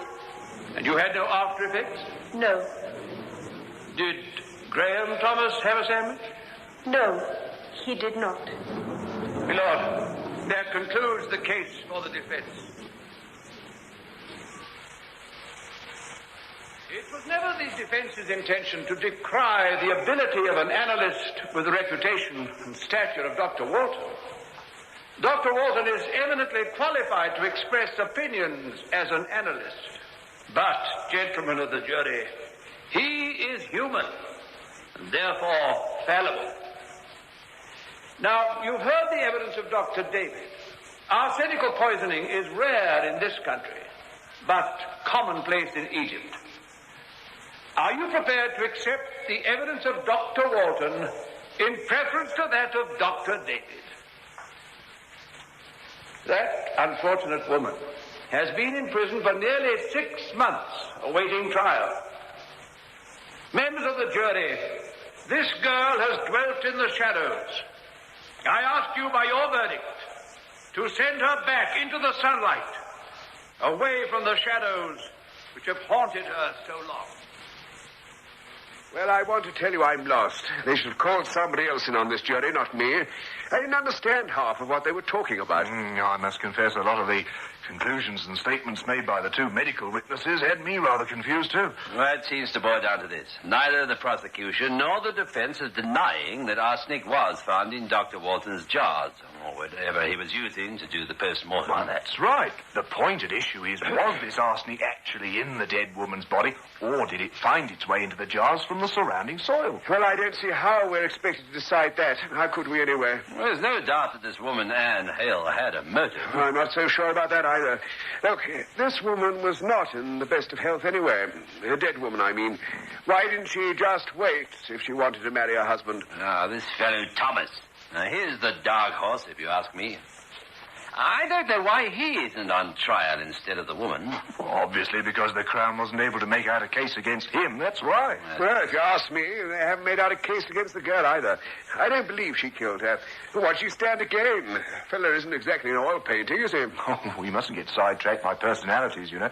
Now, the Crown obviously thinks the motive is strong enough. Well, that should be good enough for us. But why should it? The judge told us to sift every little bit of evidence. Remember that. We don't have to accept anything as being just because the prosecutor tells us it is. I don't think she's guilty. And what about you? Me? Well, if she didn't do it, who did, I say? I can't believe that this doctor, doing the post-mortem, made a complete muck-up of the whole business. That's what the defense is trying to say, isn't it? Well, I think he did. He sounded a bit of a waffler to me. What do you think? I'm inclined to feel that she's guilty. Now then, I suggest we start from the beginning and go meticulously over all the facts. Silence in court! Gentlemen of the jury, have you arrived at a true and just verdict? We have, my lord. We find the prisoner at the bar, and Josephine Hale. Well, you have heard all the relevant facts. Now we ask you to consider your verdict. Would you say the accused was guilty or not guilty? In a moment or two, we shall give you the verdict recorded in the actual trial on which this dramatic presentation is based.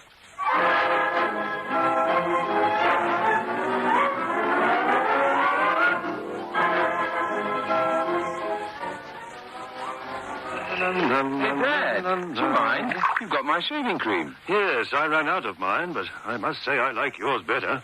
What is it? Ingram. Stays nice and moist. Somehow my razor seems twice as sharp. Well, that's why I like it, Dad. Gives me a smooth, comfortable shave. And you'll like the refreshing, cool feeling it gives you afterwards. Well, I'm glad I ran out of mine. I'm going to use Ingram in future. You youngsters seem to know everything these days. Sure, Dad. But buy your own next time. Ingram's the name. Research shows Ipana cleans teeth and helps protect them, too. Ipana has a barrier against decay that will not rinse or wash away. Ipana has a barrier against decay that will not rinse or wash away. Brush your teeth regularly with Ipana. Consider your verdict.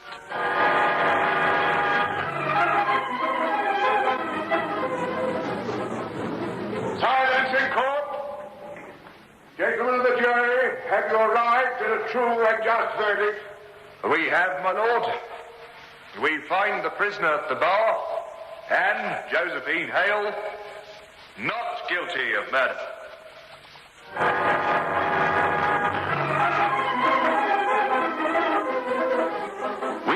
enjoyed tonight's presentation of Consider Your Verdict, which was produced by Michael Silver for Bristol Myers, manufacturers of Ingram and Vitalis men's toiletries, the Mum range of toilet preparations, and nice and easy hair coloring. Listen also to City Hospital, the dramatic Bristol Myers series featuring Dr. Marlowe on Friday evening at 8:30. And be sure to be by your set next Tuesday evening, when you will again be asked to consider your verdict.